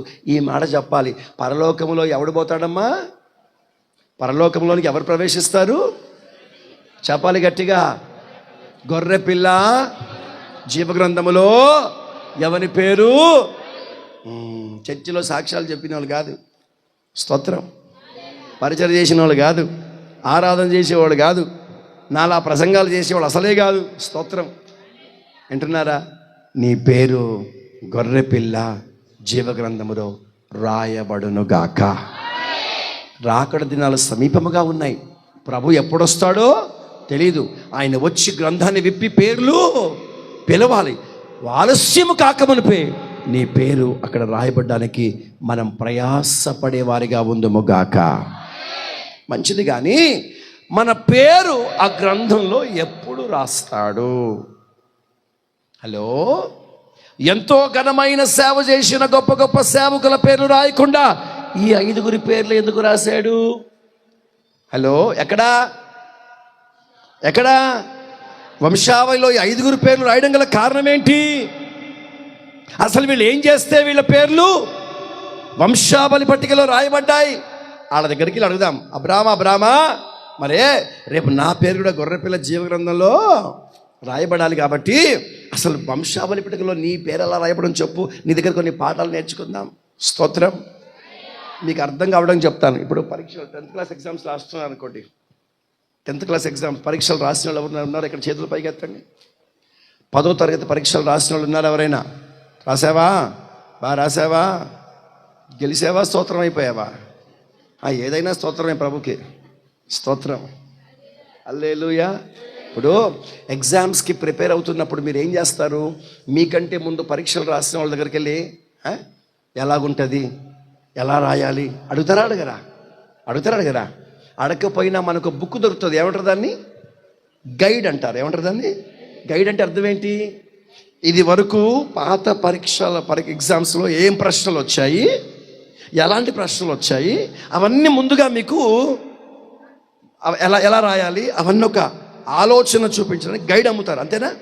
ఎంత చదువుకున్నా ప్రతి వాడి దగ్గర ఏముంటుంది? గైడ్ ఉంటుంది. సరిగా అలాగే రేపు మనం కూడా భక్తి చేస్తూ పరలోకానికి వెళ్ళడానికి సిద్ధపడుతున్నాము. అయితే అక్కడ రాయబడాలంటే, మన పేరు రాయబడాలంటే మనం ఏం చేయాలి? వీళ్ళ 5 దగ్గరికి వెళ్తే ఏం పాఠాలు నేర్పిస్తారో చూద్దాం. స్తోత్రం. అబ్రహాము, నేను స్టేట్మెంట్ చెప్తాను, మీరు ఆమెన్ చెప్పండి. అబ్రహాం పేరు రాయబడినట్టు మన పేరు రాయబడాలి. దావీదు పేరు రాయబడినట్టు మన పేరు రాయబడాలి. తామారు, రాహాబు, రూతు పేర్లు రాయబడినట్టు మన పేర్లు రాయబడాలి. వాళ్ళు ఏం చేస్తే వాళ్ళ పేర్లు రాయబడ్డాయి, ఏం చేస్తే మన పేర్లు రాయబడతాయి. చాలా క్లుప్తంగా టూకిగా ఈ 5 విషయమై కొన్ని క్లుప్తంగా కొన్ని విషయాలు చెప్పి నేను త్వరితంగా ముగించేస్తాను. మొదటి వ్యక్తి పేరు కొంచెం గట్టిగా అబ్రహాం ఏం చేశాడు? ఒక మాట చదవండి. హెబ్రీ పత్రిక 11వ అధ్యాయము 9వ వచనం. హెబ్రీ పత్రిక 11వ అధ్యాయము 9వ వచనం. విశ్వాసమును బట్టి అతడు అతని అన్న మాట దగ్గరమ్మ అబ్రహాము అని పెట్టి చదవండి. అబ్రహాముతో కూడా ఆ వాగ్దానమునకు సమాన వారసులైన ఈసాకు, యాకోబను వారిని గుడారములో నివసించుచు అన్యుల దేశములో ఉన్నట్టుగా వాగ్దాత దేశమునకు వారు పరవాసులై ఉండిరి. ఏదొక్కసారి మనుషులందరూ కూడా పైకి గట్టిగా స్తోత్రం చెప్పాలి. హల్లెలూయా. రైట్. ఇప్పుడు నా వైపు చూడండి. అమ్మా, సంఘమంతా నా మాట వినాలి. వింటున్నారా? ఈ పాయింట్ చాలా ప్రాముఖ్యమైంది ప్రతి వాని జీవితంలో. ఈ మాటలు మీ గుండెల పైన చెరగని పచ్చబొట్టు మాదిరిగా ముద్రపడిపోవాలా. అలాగూ ఈ మాటలు మీరు అంగీకరించడానికి సిద్ధంగా ఉండండి. అబ్రహాముని గురించి అక్కడ ఏమో రాయబడో తెలుసా? అతడు దేవుని స్వరమును విని తన సొంత ఊరిని విడిచిపెట్టింది మొదలుకొని హెబ్రోనులో సమాధి చేయబడు వరకు ఎక్కడున్నాడంటమ్మా? గుడారములలో. అనండి గట్టిగా. మన భాషలో గుడిసెలో బతికాడు. గుడిసైనా పర్మనెంట్గా తాటాకులు లేకపోతే దాన్ని ఏమంటారమ్మా? అది గడ్డి వేస్తారు కదా, దాన్ని ఏమంటారు? జమ్ము కానీ తాటాకులు కానీ వేసుకుంటారేమో. కానీ అబ్రహాం మాత్రం చేతితో నేసినటువంటి బట్టని, ఆ క్లాత్ని వేసి ఆ గుడారములోనే బ్రతికాడు. డబ్బులు లేకనా? హలో, మాట్లాడాలి. డబ్బులు లేకనా? పేదోడ పాపం అబ్రహాము. ఏంటి మాట్లాడరేంటి? అబ్రహాం ఎవరో తెలుసా? తూర్పు దేశములంతటా అతనికి మించిన ధనవంతుడు మరొకడు. ఈ అబ్రహాము గురించిన మరొక మాట చెప్తాను. అతడు పారిశ్రామికవేత్త, ఎంటర్ప్రెనర్ అంటారు ఇంగ్లీష్లో. అర్థమవుతుందా? ఇప్పుడు మన దేశానికి ఎంటర్ప్రెనర్, గొప్ప పారిశ్రామికవేత్త పేరు చెప్పండి అమ్మా. రతన్ టాటా. రతన్ టాటా పేరు వచ్చిందంటే మరి అంబానీ పేరు రావాలిగా, అంతేనా? వీళ్ళంతా ఎవరు? ఎంటర్ప్రెనర్స్, అంటే ఉద్యోగాలు ఇప్పించి గొప్ప బిజినెస్ చేసిన వ్యాపారవేత్తలు. ఈ దినాల్లో ఈ రతన్ టాటా, ఈ అంబానీ అలాంటి వాళ్ళు, వీళ్ళు మన దేశానికే స్వత్రం. కానీ అబ్రహాము ఆ కాలములో అసలు ఆ ప్రాంతములో ఉన్న వారందరికంటే ధనవంతుడు ఎవడంటే అబ్రహాం. స్తోత్రం. ఏమండి, ఇంత ధనం సంపాదించిన అబ్రహాము సొంత ఇల్లు కట్టుకోలేకపోయాడా? మీరు ఆది కాండములో అబ్రహాము గురించి కొన్ని మాటలు చూడండి. విస్తారమైన పశు సంత ఉంది, విస్తారమైన పనివారు ఉన్నారు. అంతకంటే అద్భుతం చెప్తాను. అబ్రహాము ఇంట అల్లవర్చబడిన వారు 318 మంది. ఏమండి, 4 సంవత్సరాలు కష్టపడి 4 రాళ్ళు వెనుకేసుకున్న వెంటనే ఇక భార్యాభర్తల మధ్య పోరు స్టార్ట్ అవుతుంది. ఇల్లు కట్టవా, గుడిసెలోనే ఉంచుతావా, శైవా. స్తోత్రం. ఆడు సంపాదించిన 10-20 లక్షలకి ఆడు కట్టే చిన్న ఇంటికి ఆడిచ్చే బిల్డప్లు ఇంత అంత ఉండదు. స్తోత్రం. హల్లెలూయా. కొంచెం గట్టిగా. మరి డబ్బు లేదని అబ్రహాం ఇల్లు కట్టుకోలేదు. మీకు మంచి మాట చెప్పనా? అబ్రహాము ఇల్లు కాదు కట్టాలనుకుంటే ఒక రాజభవనమునే కట్టగలిగినంత సామర్థ్యం ఉన్నా బ్రతికినంత కాలం ఎందుకు గుడారంలో ఉన్నాడో తెలుసా? దేవుని మాటకు లోబడి వాగ్దాత దేశమునకు నేను చేరాలి అంటే నేను స్థిరమైన వాసమును ఇక్కడ ఏర్పాటు చేసుకోవద్దు. ఈ లోకములో బ్రతికినంత కాలము నేను త్యాగముతో బ్రతకాలి, సమర్పణతో బ్రతకాలి, ప్రతిష్టలో బ్రతకాలి అని వైరాగ్యములో బ్రతకాలన్న ఒక ఆలోచన కలిగి అలా బ్రతికిన కారణమున పునాదులు కలిగిన పట్టణంలోనికి అబ్రహాము చేరగలిగాడు. Praise the lord. ఆ మాటకు వస్తే అబ్రహాము బ్రతికిన విధానం త్యాగపూరితమైన జీవితం. ఆమేన్, ఆమేన్. మా అక్కలకి ఏం అర్థం కానట్టుంది. ఇప్పుడు మీరు ఆమెను చెప్పేదాకా మీ ఎంట పడతాను. స్తోత్రం. వింటున్నారా? నాకు నాజూగ్గా సింగనాదాలు చేసేవాళ్ళంటే అస్సలు ఇష్టం లేదు. బైబిల్ చెప్తున్న సత్యం ఏంటో తెలుసా? హెబ్రీ స్త్రీలు కనుక మీరు ఎలా ఉండాలి? గట్టిగా దేవునికి మహిమ కలుగునుగాక. హల్లెలూయా. బ్రతికినంత కాలం ఏ ఇంట్లో బ్రతికాను, ఎలా జీవించాను ముఖ్యము కాదు. ఇతడు పునాదులు కలిగిన మహిమ గల పట్టణములో ప్రవేశించాలని ఆశ కలిగి ఉన్నాడు గనుక ఎవడి లోకములో అన్ని ఉన్నా ఏమీ లేని త్యాగపూరితమైన బ్రతుకు చేస్తాడో, నిత్య రాజ్యమైన పరలోకము కొరకు కనిపెట్టుకొని ఉంటాడో, వాని పేరు గొర్రె పిల్ల జీవ గ్రంథములో రాయబడుతుంది. హల్లెలూయా, హల్లెలూయా. The life Abraham lived on the earth was completely a life of sacrifice. కొంత డబ్బు సంపాదించగానే రంగులే మారిపోతాయి, సోకులే మారిపోతాయి, రూపాలే మారిపోతాయి. స్తోత్రం. సేవ ఆరంభంలో చిరిగిపోయి కుట్టుబడ్డ వస్త్రాలు, కొంచెం సేవ పెరిగి 2 డాబాలు వేసి 2 బిల్డింగ్లు వేసి ఇంటి ముందు కారు వచ్చిందా? లెలిన్ బట్ట తిరగదు, తెగదు, ఇస్తిరి బట్ట పోదు. హల్లెలూయా,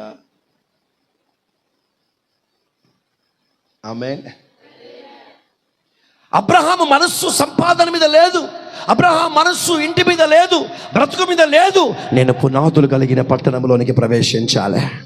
ప్రైజ్ ది లార్డ్, హల్లెలూయా. అబ్రహాము విశ్వాసముతో పునాదులు గల పట్టణముకై, పాడదామా? అబ్రహాముకు చాలిన దేవుడు, అబ్రహాముకు చాలిన దేవుడ నీవేనయ్యా. యేసయ్యా, నా యేసయ్యా, యేసయ్యా, నా యేసయ్యా, యేసయ్యా, నా యేసయ్యా, యేసయ్యా, నా యేసయ్యా, యేసయ్యా, నా యేసయ్యా.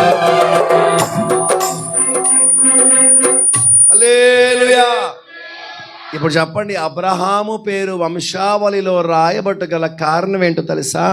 ఎన్ని తప్పిదాలు చేసినా, ఎన్ని పాపాలు చేసినా, నేరాలు ఘోరాలు గల చరిత్ర తనకున్నా అతడు అన్నిటినీ విడిచిపెట్టి ఒక త్యాగపూరితమైన బ్రతికిన కారణమున అతని పేరు గొర్రెపిల్ల జీవగ్రంథములో రాయబడ్డదే.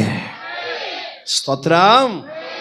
ఇప్పుడు చెప్పండి, మన పేరు పరలోకములో రాయబడాలంటే ఎలాంటి బ్రతుకు బ్రతకాలమ్మా? త్యాగము కలిగిన జీవితం అనండి గట్టిగా. అంటే అర్థం ఏంటి? ఏమీ లేకుండా బ్రతకమని చెప్పట్లేదు. అన్నీ ఉన్నా ఏమీ లేని వారిగా. మీకు ఇంకో మాట చెప్తాను. అబ్రహాము త్యాగములో ఉన్న అనుభవాలు. ఓ రోజు దేవుడు మాట్లాడుతున్నాడు అబ్రహాముతో. దేవుడు మాట్లాడుతున్నాడు. ఏంటా నల్ల కోటేసుకున్నమ్మా, ఏదో రాస్తుందా, చేస్తుందా?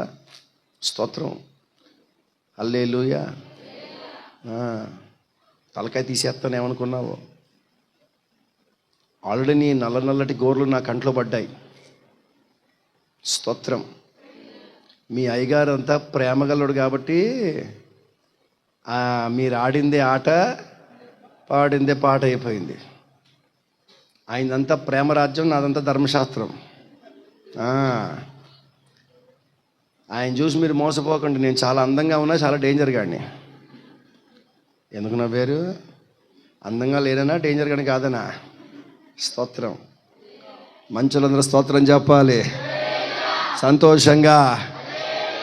ఆదికాండం 12వ అధ్యాయంలో దేవుడు అబ్రహాముతో మాట్లాడుతున్నాడు. తీబాక నా వైపు చూడండి. అబ్రహామా, నీవు లేచి నీ బంధువుల ఇంటి నుండి, నీ తండ్రి ఇంటి నుండి బయలుదేరి నేను చూపించు దేశానికి. నీ పేరేంటి దేవుడా? ఏమని పిలవాలి? నువ్వు హెచ్డి దేవుడవు, ఆంధ్ర దేవుడవా, తెలంగాణ దేవుడవా, ఉత్తర భారతదేశం దేవుడవా, అమెరికా దేవుడవా అడిగాడు అబ్రహాము. హలో, పేరు ఎవరో తెలియదు, ఏ ఊరు తెలియదు, అడ్రస్ తెలియదు. అబ్రహాము కేవలమైన స్వరమును మాత్రమే విని ఆ స్వరానికి లోబడి తన సొంత ఊరు విడిచిపెట్టి తన ప్రయాణం ఆరంభించాడే. ఏ మార్గం తెలియకుండా, ఏ విషయం తెలియకుండా అతను తన ప్రయాణం ఆరంభించాడే. ఎంత త్యాగం ఉంటే ఆ పని చేస్తాడు. ఎటు పోవాలో తెలియదు. సరే, మా నాన్నగారు ఉన్నాడుగా పెద్దోడు, ఆలోచన చెప్తాడు అనుకుంటే కొంచెం దూరం పోయింది. నాన్న కూడా చనిపోయాడు, ఆలోచన చెప్పేవాడు లేరు, నడిపించేవారు లేరు, ఎటు పోవాలో తెలియదు, ఏం చేయాలో తెలియదు. అయినా స్వరమెత్తి మాట్లాడిన దేవుని మాటను నమ్మి ప్రభుని వెంబడించాడు. Praise the lord, praise the lord. Pastor గారు మీకు ఏమైనా సలహా చెప్పాడు అనుకోండి, అమ్మా ఇలా కాదు ఇలా చెయ్యండి అనక చెప్పాడు అనుకోండి, ఇంటికి వెళ్ళి మళ్ళీ ఆ మాటని 10 సార్లు ఆలోచిస్తారు. అయ్యగారు చేయమన్నాడు, మరి ఎలాగుంటుందో ఏమో, ఎందుకులే అయ్యగారు చెప్తాడు కానీ అది కాదు, మరి మన పరిస్థితులు మనకు తెలవాలి కదా అని వీళ్ళు కొత్త డిసిషన్ చేస్తూ ఉంటారు. చచ్చిపోతావు రే. హలో, ఆయన చెప్పింది చేయకుండా సొంత తలంపులు పెట్టుకొని, సొంత డిసిషన్లు చేసుకొని, సొంత మాటలు, సొంత తలంపులు. అయ్యగారు అంటాడు లేవు, ఉపవాసం ఉండదు, మనం అడుగుతుంది మనకు. దానివలన కలగబోయే పరిణామాలు అబ్రహాముకు తెలియదు. ఎటుపోతున్నాడో తెలియదు, ఏమవుతుందో తెలియదు, ఎలా వెళ్తాడో తెలియదు. ఏమి తెలియకపోయినా సింపుల్గా మాట చెప్పన, దైవ సేవకుడు, దైవజనుడుగా, లేకపోతే సేవకుడు, దేవుడు స్వరం విని ఎవరో తెలియకపోయినా గుడ్డిగా నమ్మి వెంబడించాడు. కాబట్టి అతని పేరు గొర్రె పిల్ల జీవ గ్రంథములో రాయబడింది. ప్రైజ్ ది లార్డ్, హల్లెలూయా. ఆ మధ్య మేము ఒక పెళ్లి సంబంధం చూసాం. ఒక అబ్బాయికి, అయ్యా మీరు ఏ సంబంధం అయితే ఆ సంబంధం, నాకు సరిపడే అమ్మాయిని తీసుకొచ్చిరండి, నేను తల వంచి తాడి కడతానడు. తీరా నేను పెళ్లి చేసేటప్పుడు అందరు తిట్టుకున్నారు, ఈడు జోడు కుదరలేదు, ఆడేమో అలాగున్నాడు, ఈవిడేమో ఎలాగుంది, ఈ పాస్టర్ గారికి ఏమీ తెలియదు, అది ఇది అన్నారు. మీకు అద్భుతమైన మాట చెప్పనా, భార్య ఎంఆర్ఓ అయిపోయింది, భర్త కలెక్టర్ అయిపోయాడు. స్తోత్రం. అసలు ఈరోజు వరకు వాళ్ళ నోటి నిండా నవ్వు జరిగిపోలే, గుండె నిండా సమాధానం పోలేదు, ఇంటి నిండా ఆనందమే. అద్భుతమైన తెలుసా, 2 సార్లు కానుపోయింది, 2 సార్లు కవల పిల్లలు పుట్టారు. ఇంటి నిండా పిల్లలే, సమృద్ధి అయిన ఆస్తి, కావలసిన డబ్బు, పనులు, హ్యాపీగా బ్రతుకుతున్నారు. స్తోత్రం. జంగారెడ్డిగూడెంలో ఒక అబ్బాయి సేవ చేస్తూ ఉన్నాడు. ఇక సేవ చేస్తున్నాడు కదా, ఒంటరిగా సేవ చేస్తే మంచిది కాదని సంబంధం చూద్దామని వాడికి సంబంధాలు చూస్తే ఏ సంబంధం చూసినాడు నచ్చదే. ఇదేదో కొంచెం తిరకాసుగా ఉంది, తేడాగా ఉంది కేసు అనుకుని నన్ను మెల్లగా లోపలికి పిలిచి, ఒరే అసలు విషయం చెప్పురా, నీకు ఎవడు కావాలని అడిగాను. నాకు మెరుపు తీగ లాంటి అమ్మాయి కావాలని అడిగాడు. ఎవరు కావాలంట? మేము సేవకు చూసిన అమ్మాయి కాదు, వీడికి ఎవరు కావాలంట? మెరుపు తీగ. సరే, ఎవడి కోరికలు అడుకుంటాయిగా, మరి తప్పదుగా ఏం చేయాలని ఈ పనిహిమానుడికి మెరుపు తీగని తెచ్చి పెళ్లి చేశాం. ఆ పెళ్ళైన 3 నెలలు ఆడు నన్నే కట్టుకోటి తిరిగిండమ్మా, ఆ పెళ్ళాన్ని వేసుకొని. స్తోత్రం. అంతే, పెళ్ళైతే తల్లి అల్లం, పెళ్ళం బెల్లం అయిపోద్దంట. మేమేమో అల్లం అయిపోయినాం, అదేమో బెల్లం అయిపోయింది. ఇక వాడి ఫోజులు, నా భార్య అంత అందగతి ఇంకొకటి లేదు. ఆడి ఫీలింగ్ ఇంత అంత కాదు, బండేసుకొని బుర్ర విస్టింగ్ ఏమైందో, సేవ ఏమైందో, పాటలు ఏమైందో ఆరాధన చేస్తూ ఉంటాడు, భార్య చూస్తూ ఉంటాడు. ప్రస్తుతం వాడికి ఆడి భార్య దేవత అయిపోయింది. హల్లెలూయా. అదేమో సింగనాదం చేస్తాం చర్చిలో కూర్చొని, సేవ లేదు, ఏం లేదు. కొంతకాలానికి ఒక 6 నెలలకు ఒకసారి హైదరాబాద్కి వచ్చాడు. ముఖం అంతా వాడిపోయింది. వాడి పక్కన నిలబడితే నేనే తెల్లగా ఉన్నా. ఏంటన్నా వేశారు? హల్లెలూయా. నాకు అర్థమైంది, పాస్టర్ గారు ఇంకోసారి మీ చర్చకు రాను, మీ వాళ్ళతో ఎగతాలు చేస్తున్నారు. స్తోత్రం. హల్లెలూయా. ఏంట్రా మొహం నల్లగైపోయింది అంటే, అన్నా అమ్మాయి మాట్లాడట్లేదు అన్నా, వెళ్ళిపోయింది అన్నా. మరి ఏంట్రా, నువ్వేమో మెరుపు తీగ కావాలని చెప్పావు, మేము మంచి హై వోల్టేజ్ మెరుపు తీగ తెచ్చాము.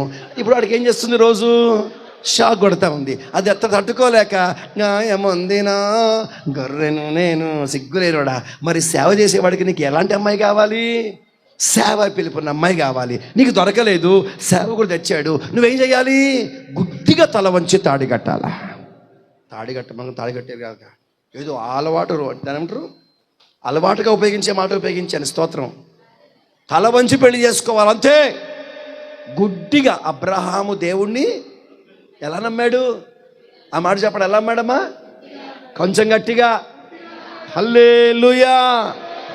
అలా నమ్మాడు కాబట్టి అతని పేరు గొర్రెపిల్ల జీవ గ్రంథములో. అంతేనా? ఆ పుస్తకమైన ఈ పుస్తకమైన ఒకటేగా. ఆ మహిమగల గ్రంథములో అతని పేరు రాయబడ్డట్టు ఈ రాత్రి సంఘానికి నేను చెప్పే మాట, అమ్మా మీ దైవ సేవకుడు మీకు ఏమైనా చెప్తున్నాడా? ఇది చేయమన్నాడా? నోరు మూసుకొని గుడ్డి గొర్రెగా దాన్ని ఆ పని చేయండి. అలా కనుక మీరు చేయగలిగితే నేనంటాను నీ పేరు గొర్రెపిల్ల జీవగ్రంథంలో దేవుడు రాస్తాడు. Praise the Lord. దేవునికి మహిమ కలుగునుగాక. ఆమేన్ చెప్పండి గట్టిగా. ఆమేన్ చెప్పండి గట్టిగా. ఈ రాత్రి మన దైవ సేవకులను గుడ్డి గొర్రెలుగా మనం ఆయన వెంబడించే వారిగా ఉందుముగాక. హల్లెలూయా. మొన్న ఆ మధ్య ఇలాగే ఒకళ్ళు అమ్మాయి పెళ్లి కూతురు చేయాలి. అయ్యా మీ డేట్ కావాలి, మీరుంటేనే జరగాలంటే నేను ఒకరోజు ఇంట్లో ఉన్నాను, డేట్ ఇచ్చాను. తీరా చూస్తే అది రోజు అమావాస్య. స్తోత్రం. ఆ ఇంట్లో ఒక ముసలి కుక్క ఉంది. స్తోత్రం. కుక్క కాదు కానీ ముసలి కుక్క. అమావాస్య రోజు ఎట్టడం ఏంటి? హల్లెలూయా. నేను మనసారా ప్రార్థన చేసిన, ముసలిది పెళ్లి చూడొద్దని ప్రార్థన చేసిన. ఇంతలోనే పరలోకము నా దేశము. హల్లెలూయా. దేవుని పనికి అడ్డుగా ఈ సైతాన్ని ఉండవు ఎందుకు? ఇంకా అమావాస్య రోజు పౌర్ణమి రోజు చెయ్యొద్దని దేవుడు చెప్పాడా? మాట్లాడరే. హలో, మంగళవారం పూట ఇంటి పిల్ల ఇంటికి బయటికి పోవద్దు.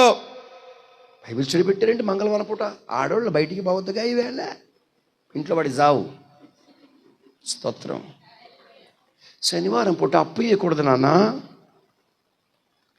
యేసుప్రభు నమ్మారు కానీ బతుకు మారట్లేదు. యాకోబులాగా స్వరమేమో యాకోబు స్వరము, చేతులేమో ఏషియావు చేతులు. బయట ఒక వేషం.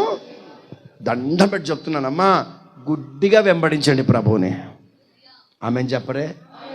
ఆమెన్ చెప్పరే?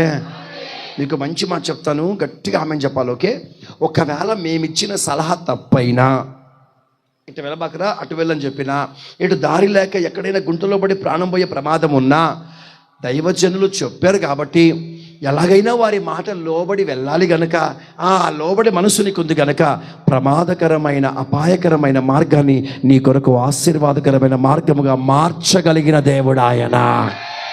హల్లెలూయా. లోతు నువ్వు వెళ్ళిపోతావురా అంటే అట్టు చూశాడు ఎడం ప్రక్క. యెహోవా దీవించినా తోట కనపడింది. ఏంటి? సొదొమ. అటు వెళ్ళిపోయాడు.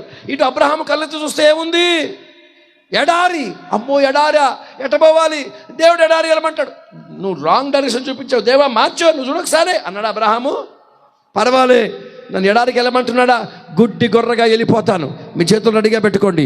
అతడు ఎడారిలో ఆయన మాటకు లోబడి నమ్మకంగా మౌనంగా త్యాగమైపోయి అతనికి ఆశీర్వాదకరమైన సస్యశ్యామలమైన భూమి చేసి ఇతడు ఎడారిలో అడుగుపెట్టే సమర్పణ త్యాగం ఉంది కనుక ఆ ఎడారిని సెలయేరుగా నా దేవుడు మార్చేశాడు. గట్టిగా హల్లెలూయా. దేవునికి మహిమ కలుగునుగాక. నీ ఎడారి సెలయేరుగా మారిపోవునుగాక. నీ అరణ్య రోదన ఉల్లాస వస్త్రంగా మారునుగాక. నీ నింద పూదండగా మారునుగాక. నీ అనారోగ్యం ఆరోగ్యంగా మారునుగాక. నీ సమస్య దీవెనకరంగా మారిపోవునుగాక. నీ నోటి నిండా సమాధానం నవ్వు ఉండునుగాక. అలా ఉండాలంటే గుడ్డి గొర్రెగా మీ నాయకులను వెంబడించండి. స్తోత్రం. తెంగరి ప్రశ్నలు వేసి జ్ఞానవంతులం అనుకోబాకండి. ఎక్కడ లేకుండా గతులు లేకుండా పోతాం, జాగ్రత్త. అలాంటి వారి చరిత్రలు ఎన్నో నాశనం అయిపోయిన సాక్ష్యాలు మేము వింటున్నాం, చూసాం. కాబట్టి అనుభవంతో నేను మీతో మాట్లాడుతున్నాను. స్తోత్రం. స్తోత్రం. నేను 2002లో లండన్ వెళ్ళేటప్పుడు పాస్టర్ గారు, ఇప్పుడు ఎందుకురా బాబాయ్ వెళ్ళబాకరా, మళ్ళీ వెళ్ళొచ్చులే అన్నాడు. మాట వినకుండా వెళ్ళిపోయినా 2 రోజులు 3 రోజులు అయిపోయింది. 4 రోజులు నా పాస్పోర్ట్ పోయింది. ఎవడో దొబ్బేసాడు. పోలీసులు అరెస్ట్ చేసి లోపలికి జైల్లో కూర్చోబెట్టి నన్ను. స్తోత్రం. ఆ పాస్పోర్ట్ చేయించేదాకా బయటికి వెళ్ళనీయకుండా తిప్పలు పడితే 5వ రోజు ఆ ఇమ్మిగ్రేషన్ ఆఫీస్ నుంచి ఇంటికి కూడా వెళ్ళకుండా మర్యాదగా ఎయిర్పోర్ట్కి వచ్చి ఫ్లైట్కి వచ్చేసాను ఇండియాకి. స్తోత్రం. ఈ రోజున చాలామంది విశ్వాసులకు ఆ సమర్పణ లేదు, త్యాగం లేదు. త్యాగం అంటే ఉపవాసం చేయమని చెప్పండి, అబ్బా రోజులు రోజులు ఉపవాసం చేస్తారు. తగ్గించుకొని తల వంచి మాట వినమని చెప్పండి, అది మాత్రం చేత కాదు. నువ్వు ఉపవాసం చేయకపోయినా పర్వాలేదు, తల వంచి దేవుని మాట వినండి, సేవకుల మాట వినండి, చెప్పింది చెయ్యండి, లోబడండి. కొత్త బోధలు చేయకండి, కొత్త సందేశాలు మాకు ఇవ్వకండి, కొత్త పద్ధతులు పెట్టకండి. స్తోత్రం. అమావాస్య లేదు, పౌర్ణమి లేదు, మంచి రోజు లేదు, చెడ్డ రోజు లేదు. అది మంచిదైనట్లు చూచి ప్రతి దినమును ప్రతి క్షణమును దేవుడు మనకు బహుమానంగా అనుగ్రహించాడు. స్తోత్రం. హల్లెలూయా. దేవునికి మహిమ కలుగును గాక. Praise the Lord. ఈ ఇశ్రాయేలు దేశంలో తూర్పు గోడ ఒకటి ఉంది. తూర్పు గోడ, తూర్పు ద్వారం అంటారు దాన్ని. తూర్పు ద్వారం అంటారు. అంటే ఒలీవల కొండకు ఎదురుగా ఉంటుంది. యెరూషలేం వచ్చిన వారు అది చూసే ఉంటారు. ఈ తూర్పు ద్వారానికి ఒలీవల కొండకు మధ్యలో కెద్రోను వాగు ఉంది. ఏ వాగు? వింటున్నారమ్మా? ఏముంది మధ్యలో? కెద్రోను వాగు. ఈ ఫలస్తీనీయులు, అందులో ఆ దేశంలో ఉన్న ఫలస్తీన్లు ఏం చేశారంటే, యూదుల నమ్మకం ఏంటంటే యేసు ప్రభు మళ్ళీ వచ్చినప్పుడు ఒలీవల కొండ పైన కాలు పెట్టి తూర్పు ద్వారము గుండా లోపలికి ప్రవేశిస్తాడని. అప్పుడు వీళ్ళు ఏం చేశారు, వస్తే వచ్చాడులే, వచ్చినా ఆయన ఎలా ఆపాలో మనకు తెలియదని వాళ్ళు ఏం చేశారు, తూర్పు గోడను పూర్తిగా కట్టేసి అక్కడ మొత్తం సమాధులు పెట్టేశారు. ఏం పెట్టారు? ఎందుకు? యూదుల క్రమ ప్రకారము సమాధులు దాటి ఎవరు వెళ్ళరు, సమాధులు దాటుకుంటూ వెళ్ళదు. అందుకే యేసుప్రభు యూదుడు కదా, కాబట్టి ఆయన కూడా ఏం దాటుకుంటూ రాడు, సమాధులు దాటుకుంటూ రాడని వాళ్ళ నమ్మకాన్ని బట్టి ఈ ఫలస్తీనీయులు ఎవరు చచ్చిపోయినా వాడు శవం ఎక్కడ బాధ పెడుతున్నారు? ఎక్కడ? తూర్పు ద్వారం దగ్గర. ఎక్కడ? కనుక ఇప్పుడు యూదుడు సమాధులు దాటి వెళ్ళడు. మీకు ₹1,00,000 మాట చెప్తాను, గట్టిగా ఆమెను చెప్తారా? అసలు నాకు ఈ విషయం దేవుడు చూపించినప్పుడు నేను ఎగ్గిరి గంతులేసి చప్పటి కొట్టి డ్యాన్స్ ఆడిన. స్తోత్రం. కుంటూని అయిపోయాను కానీ ఇంకా మ్యూజిక్ పెట్టి బ్రేక్ డ్యాన్స్, షేక్ డ్యాన్స్ చేసేవాడినేమో. హల్లెలూయా. అసలు మరణాన్ని జయించిన వాడు పరలోకానికి ఆరోహణమై తిరిగి వస్తుంటే సమాధులు ఆయన మార్గాన్ని అడ్డుపరచగలుగుతాయా? చప్పట్లు కొట్టేడు భక్తులారా. అన్నట్టు మీకు ప్రశ్న, నేను పాస్టర్ గారినే అడుక్కునేవాడినా, మరేంటి అడిగేదాకా స్తోత్రం చెప్పరేంటి, చప్పట్లు కొట్టరేంటి? కాసేపు మీరు చేసే పద్ధతులకు నేను ఎవరన్నా నాకే డౌట్ వస్తుంది. ఆమేన్. హల్లెలూయా. మరణాన్ని జయించి పరలోకాన్ని విడిచిపెట్టి ఆరోహణమై తిరిగి వచ్చేవాడిని సమాధులు అడ్డుపరుస్తాయా? మోయబడిన ద్వారం అడ్డుపరుస్తుందా? కట్టిన గోడ అడ్డుపరుస్తుందా? ఓ మాట చెప్పనా, ఒక్కసారి ఒలీవల కొండపైన కాలు మోపితే కెద్రోను వాగులో భూకంపం వచ్చి సమాధులన్నీ కొట్టుకుపోయి ఆ ద్వారం తెరబడితే అట్టహాసంగా నా దేవుడు లోపల నడుచుకుంటూ వెళ్ళిపోతాడు. Praise the lord. పాయింట్ ఏమిటంటే యూదులకు సమాధులు అడ్డు రావు. ఈ నోర్లన్నీ యేసు నామములో తెరబడును గాక. స్తోత్రం. ఎంత అభిషేకముతో కూడిన మాట చెప్పినా మా నోర్లు మూసుకొని మైదా పిండి ముద్దలాగా చూస్తున్నారంటే మీరు ఎక్కడి వాసులో నాకు అర్థం కావట్లేదు. హల్లెలూయా. కొంచెం గట్టిగా. మళ్ళీ మీ స్వరాలు లేని బ్యాచ్లు కాదు, ఇంట్లో పోయి చూడండి. అభిషేకం దిగుతుంది, అగ్ని జ్వాలలు అలవిస్తున్నాయి. స్తోత్రం. ఇక్కడ మాట్లాడని నోరు అన్ని చోట్ల మూయబడును గాక. తొందరపడి అనేది కాక. మీరు ఆమెనన్నారు, మీ భర్త విన్నాడు, దేవుడు ఎంత సంతోషపెట్టాడు చూసా మనసులో. హల్లెలూయా. స్తోత్రం చెప్పండి. అంటే నిజమైన దేవుని బిడ్డలకు ఏ అడ్డు ఉండదు. Praise the lord. Praise the Lord. యూదుల క్రమానికి సమాధులు అడ్డు లేకుండా ద్వారాన్ని బద్దలు కొట్టి దేవుడు యేసు ప్రభుని లోపలికి వెళ్ళడానికి మార్గ సరళం చేశాడే. నా యేసు ప్రభుకి అసాధ్యమైంది ఏది లేదు. తన బిడ్డలమైన మనకు కూడా అసాధారణమైన ఏ పని లేకుండా దేవుడు మార్గము తెరిచి సరళము చేయగలిగిన దేవుడు ఆయన. నువ్వు చేయాల్సింది ఒకటే, గుడ్డి గొర్రెగా నమ్మి వెంబడించాలి. Praise the lord. ఇప్పుడు చెప్పండి, నీ పేరు గొర్రెపిల్ల జీవ గ్రంథంలో రాయబడాలంటే అబ్రహాం మాదిరిగా త్యాగమైపోవాలి, గుడ్డివాడిగా ప్రభుని వెంబడించాలి. స్తోత్రం, స్తోత్రం. సెకండ్ పాయింట్, రెండో వ్యక్తి పేరు.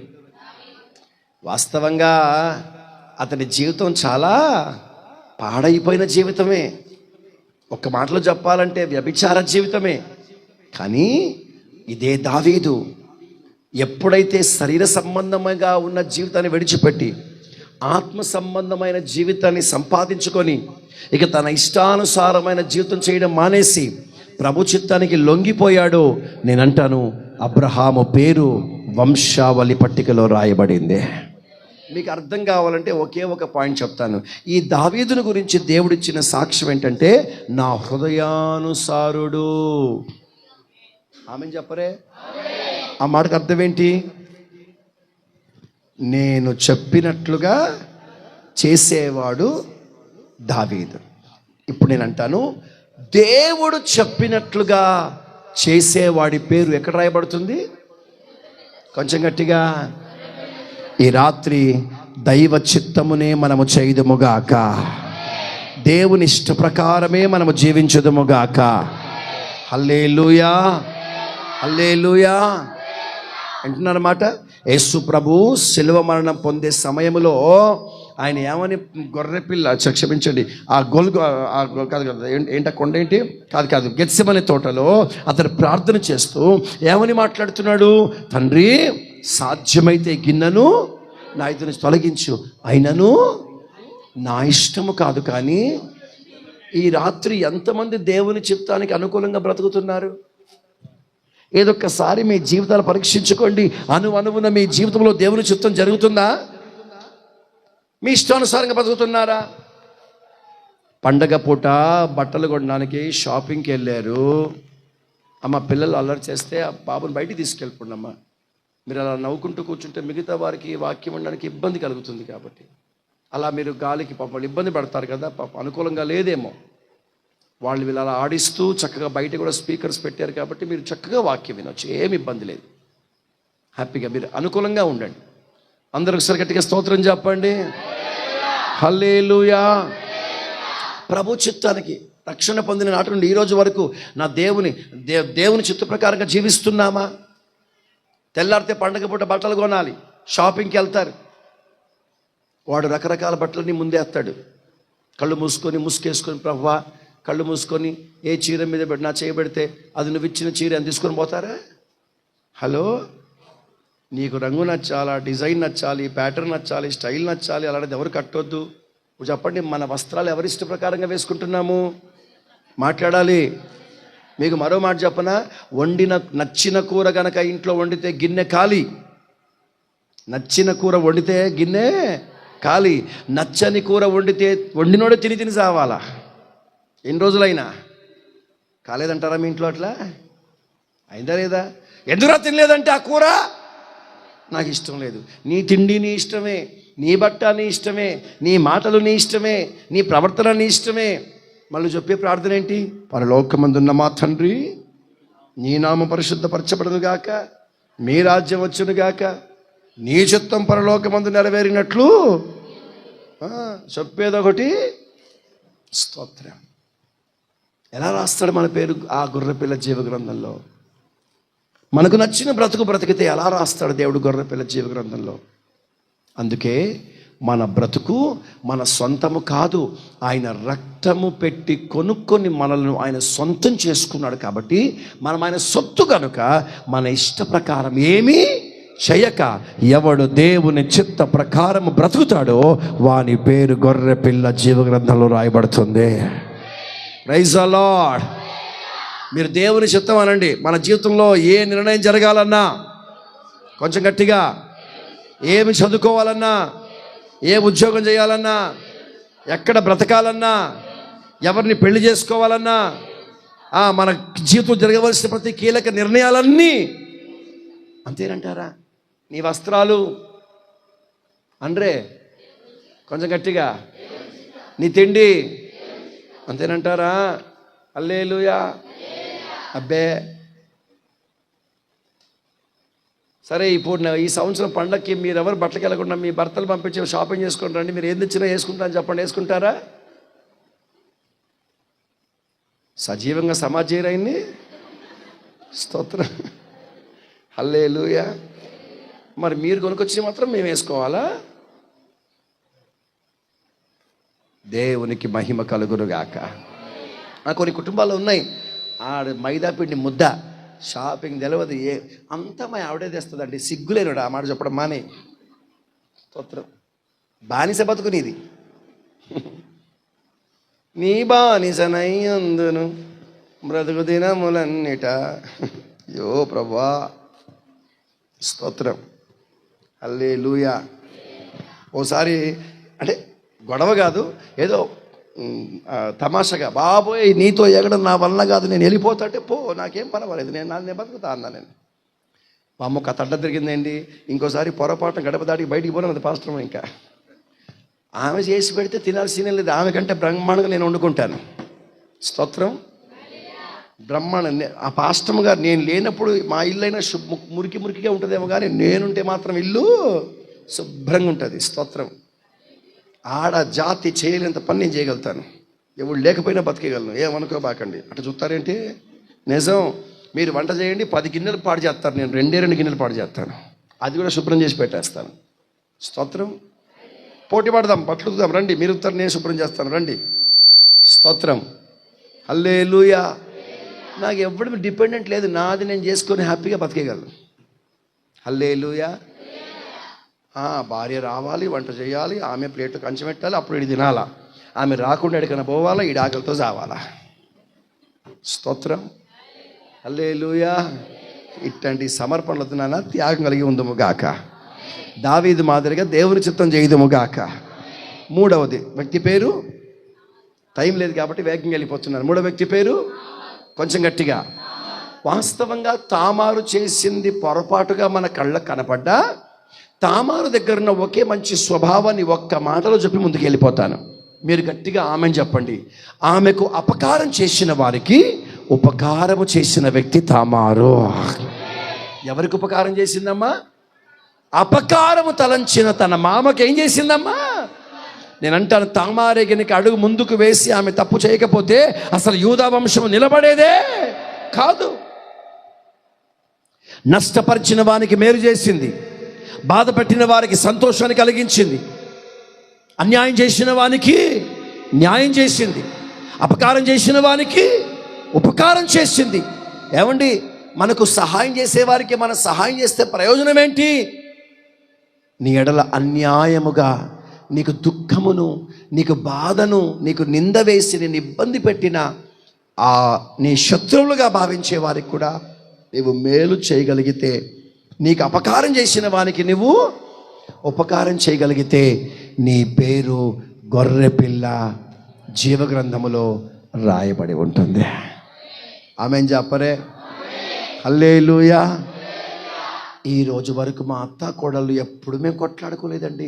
అసలు మా మధ్య ఎంత ప్రేమగల బంధం ఉందో అన్నవాళ్ళు చేపైకైతేనే చూద్దాం. ఒక్క శైలి వేసింది, దేవుని స్తోత్రం. 2 శైలి వేసిన, సగం లేపినవేందమ్మా? సగం బాగుంటావు, సగం గొడవ పట్టుకుంటావనా? హల్లెలూయా. మరి ఇందాక ఈయన పరిశుద్ధాత్మను పొందుకొని కేకరేసారు, ఎగిరేసారు, గంతులేసారు, కొట్టుకున్నారు, ఇంత చేశారు, మీ ఇంట్లో సమాధానం లేదంటారా? ఆడెవడో బతికిన రోజులు వాళ్ళ అమ్మ నాన్న తీసుకెళ్ళి వృద్ధాశ్రమంలో వేసాడు, చచ్చిపోయిన తర్వాత 1000 మందిని పిలిచి పెండదానం పెట్టాడు, దినాలు చేశాడు. ఆ దినాలకి మటన్ బిర్యానీ, చికెన్ బిర్యానీ, ఓహో. బతికిన రోజులు ముద్దెట్టకుండా చచ్చిన తర్వాత దినాలు చేసే ప్రయోజనం ఏంటి బిడ్డ? స్తోత్రం. ఇదిగా మీ అమ్మ నా మాట అంది, మీ అమ్మ మా ఇంటికి నేను ఊరుకోను, చచ్చిపోతావు, రేపు నీ కొడుకు పుట్టాడు, రేపు నిన్ను ఎలగొడతారు, జాగ్రత్త. ఏది విత్తుతావో అదే కోస్తావు. చరిత్ర తిరిగి రాయబడుతుంది, గుర్తుపెట్టుకోండి. ఎప్పటికైనా ఏ స్థాయికైనా కోడలే కింద చేయి ఉండాలి, అత్తదే పై చేయి ఉండాలి. నువ్వు సమర్పించుకొని, అప్పగించుకొని, తగ్గించుకొని బ్రతకగలిగితే రేపు నా దేవుడు నిన్ను ఘనపరుస్తాడు.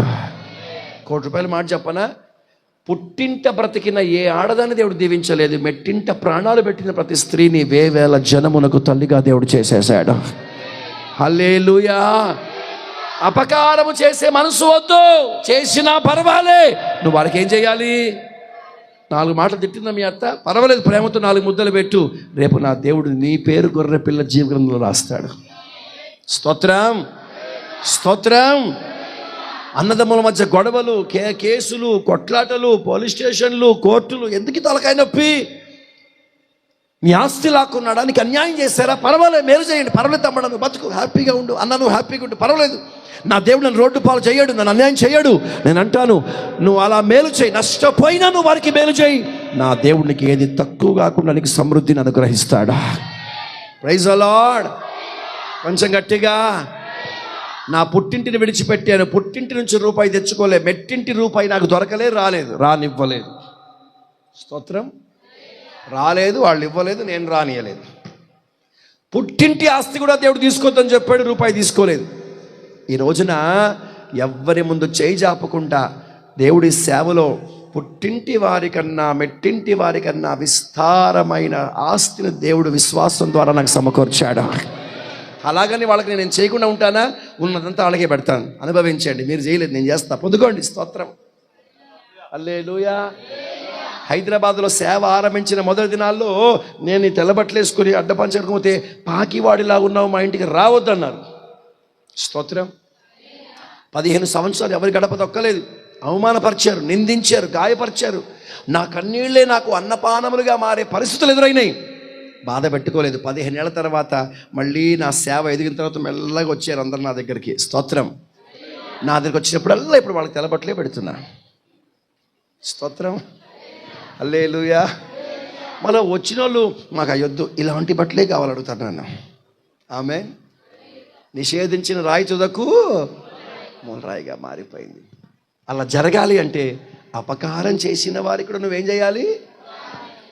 The best revenge is to love your enemy. నీ శత్రువుని కూడా ప్రేమించుట సరి అయిన పగ తెచ్చుకోవడమే. మీ నోరులో నీ యేసు నామములో తెరవబడును గాక. దీనికి ఆమెను చెప్పారు, దానికి చెప్పలేదు. హల్లెలూయా. కొంచెం గట్టిగా. ఏం చేసేవారిగా ఉండాలి? అపకారమా? ఎవరికి? అపకారం చేసిన వారికి, అన్యాయం చేసిన వాడికి న్యాయమే చేయాలి. కీడు చేసిన వానికి ఆమేన్. కొంచెం గట్టిగా. అట్టి దైవిక మనస్సు దేవుడు మనకు అనుగ్రహించునుగాక. యేసు ప్రభువుని అందరు తీసుకెళ్ళి శిలువ మీద కొట్టేశారు. నన్ను చంపుతారా, మీరు నాశనం అయిపోవాలి, మీ చేతి తిరిగిపోవాలి అన్నాడు యేసు ప్రభు. ఏమన్నాడు? వీరేం చేయించున్నారో వీరు ఎదగరు కదా వీరిని. అట్టి మనస్సు రాత్రి మనకు కూడా ఉంటే మన పేరు గొర్రె పిల్ల జీవగ్రంథంలో రాయబడుతుంది. 4వ స్త్రీ పేరు కొంచెం గట్టిగా సింపుల్గా చెప్తాను ఒక్క మాటలో. వేశ్యనే, పాడైపోయిన జీవితమే, నాశనం అయిపోయిన బ్రతుకే. కానీ వేగు చూచుటకై వచ్చిన వారికి ఉపచారము చేసిన కారణమున అనండి ఒకసారి. ఎవరికి? హలో, ఎవరికి? ఎవరికి? వేగుల వారికి ఉపచారము చేసిన ఒకే కారణమున ఆమె పేరు తీసుకెళ్లి వంశావళి పట్టికలో దేవుడు రాశాడు. స్తోత్రం. వేగుల వారంటే ఎవరో తెలుసా? మంచి చెడ్డలు వివేచించువారు, యోగక్షేమాలు పట్టించుకునేవారు. ఎవరు? ఒక మాట చెప్పండి, మీ ఇంటి యోగక్షేమాలు ఎవరు పట్టించుకుంటారు? పక్కింటోళ్ళ? మాకు ఓట్లు వేయండి, మీకు రోడ్లు వేపిద్దాం. ఆడు చేయకపోయినా తప్పట్లో. మాకు ఓట్లు వేయండి, ఇంటికి ఒక గవర్నమెంట్ ఉద్యోగం ఇప్పిద్దాం, కొట్టండి. ఆడు చేసేది లేదు, ఇచ్చేది లేదు. స్తోత్రం. మీకు మాట చెప్పనా? 24 గంటలు నేను గమనించుకొని నీ కుటుంబ క్షేమం కొరకు ప్రాకులాడి ఆ వేగుల వారు ఎవరో కాదు, నీ దైవజనులే నీ వేగుల వారై ఉన్నారా. ఆ వేగువారైన సేవకులకు ఉపచారము చేయువాడి పేరు ఎక్కడుంటుంది? మరి సేవకులకు ఉపచారం చేస్తున్నారా? అయ్యగారు పక్కనే కుర్చీ వేయాలా? అయ్యగారికి లెగ్గు పడితే ఇడికి లెగ్గు పడాలా? పొరపాటున ఈయనకు లెగ్గు ఆయనకు పిగ్గేసిర్రు అనుకో. స్తోత్రం, హల్లెలూయా. వింటున్నారా? ఉపచారము చేయుట, సేవకులకు ఉపచారం చేయుట, సేవకులకు పరిచర్య చేయుట. షునేమీరాలు తన ఇంటికి వచ్చిన సేవకుల గురించి మాట్లాడుతూ ఏమని తెలుసా? మన ఇంటికి వచ్చుచూ పోచున్నవాడు భక్తిగల దైవజనుడు. మనం పడుకునే మంచాల పైన, మనం తినే కంచాల్లో ఆయనకి పెడితే మంచిది కాదు. మేడ మీద ఒక గది కట్టిద్దాం, మంచం వేద్దాం, పీట వేద్దాం, దీపం పెడదాం, విశ్రాంతి తీసుకుంటాడు. సేవకునికి వారు ఉపచారం చేసినందుకు ఓ మాట చెప్పనా, ఆయన వస్తే మాకు మేలు చేస్తాడేమో, నా కడుపు పండుద్దేమో ఆశపడిందా? స్తోత్రం. ఆమె నిల్లు అడిగారు కూడా, అమ్మ నీకేం కావాలి చెప్పు. యాజకుడు అడిగాడు, నీకేం కావాలి చెప్పు అంటే, మాకేమొద్దు రాజా, మీరు మా ఇంటికి రావడమే మాకు ఆశీర్వాదం అన్నది. ఆమె ఏం అడగలేదు. అయ్యా మరి ఆమె ఏం అడగట్లేదు, కానీ నేను గమనించాను ఆమె భర్త వృద్ధుడు, ఆమెకు పిల్లలు చేస్తే మరి మీరు ఏమైనా ఉపకారం చేయండి అన్నాడు. అంతే పన్నాడు ఆ పరిచారకుడు. పోతూ పోతూ అంటాడు దైవజనుడు, ఏటికి ఈ కాలమున ఈ రోజున మళ్ళీ దేవుడికి ఒక బిడ్డను చేతిలో పెట్టబోతున్నాడు. స్తోత్రం చెప్పరే. ఆమె ఆశీర్వాదం పొందుట గల కారణం ఏంటి?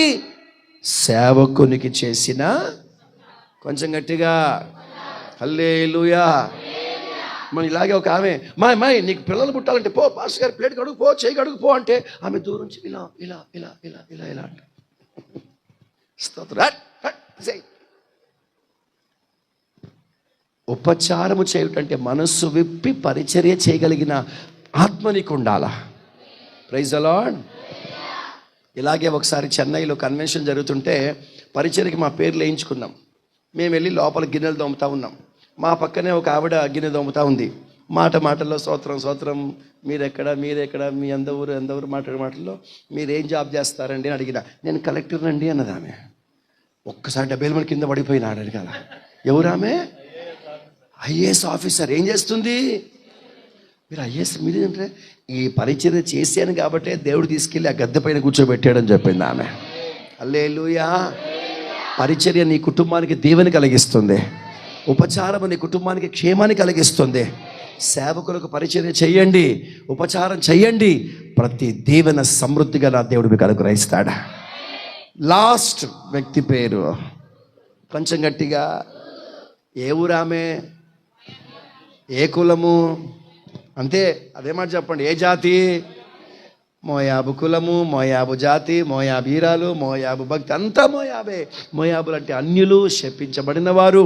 వాళ్ళ గురించి బైబిల్లో ఒక మాట ఏముందో తెలుసా? కీర్తనకారుడు అంటాడు, కీర్తన పుస్తకంలో ప్రభు అంటాడు, మోయాబు మీదకి నా చెప్పు విసిరేదనం అంటాడు. చచి, అంత భ్రష్టపడిపోయిన పాపిష్టి జాతిలో నుండి పుట్టికొచ్చిన రూతమ్మ పేరు తీసుకెళ్లి వంశావల్లో దేవుడు రాశాడు. ఇది ఎక్కడ విడ్డూరం. కారణం ఏంటి తెలుసా?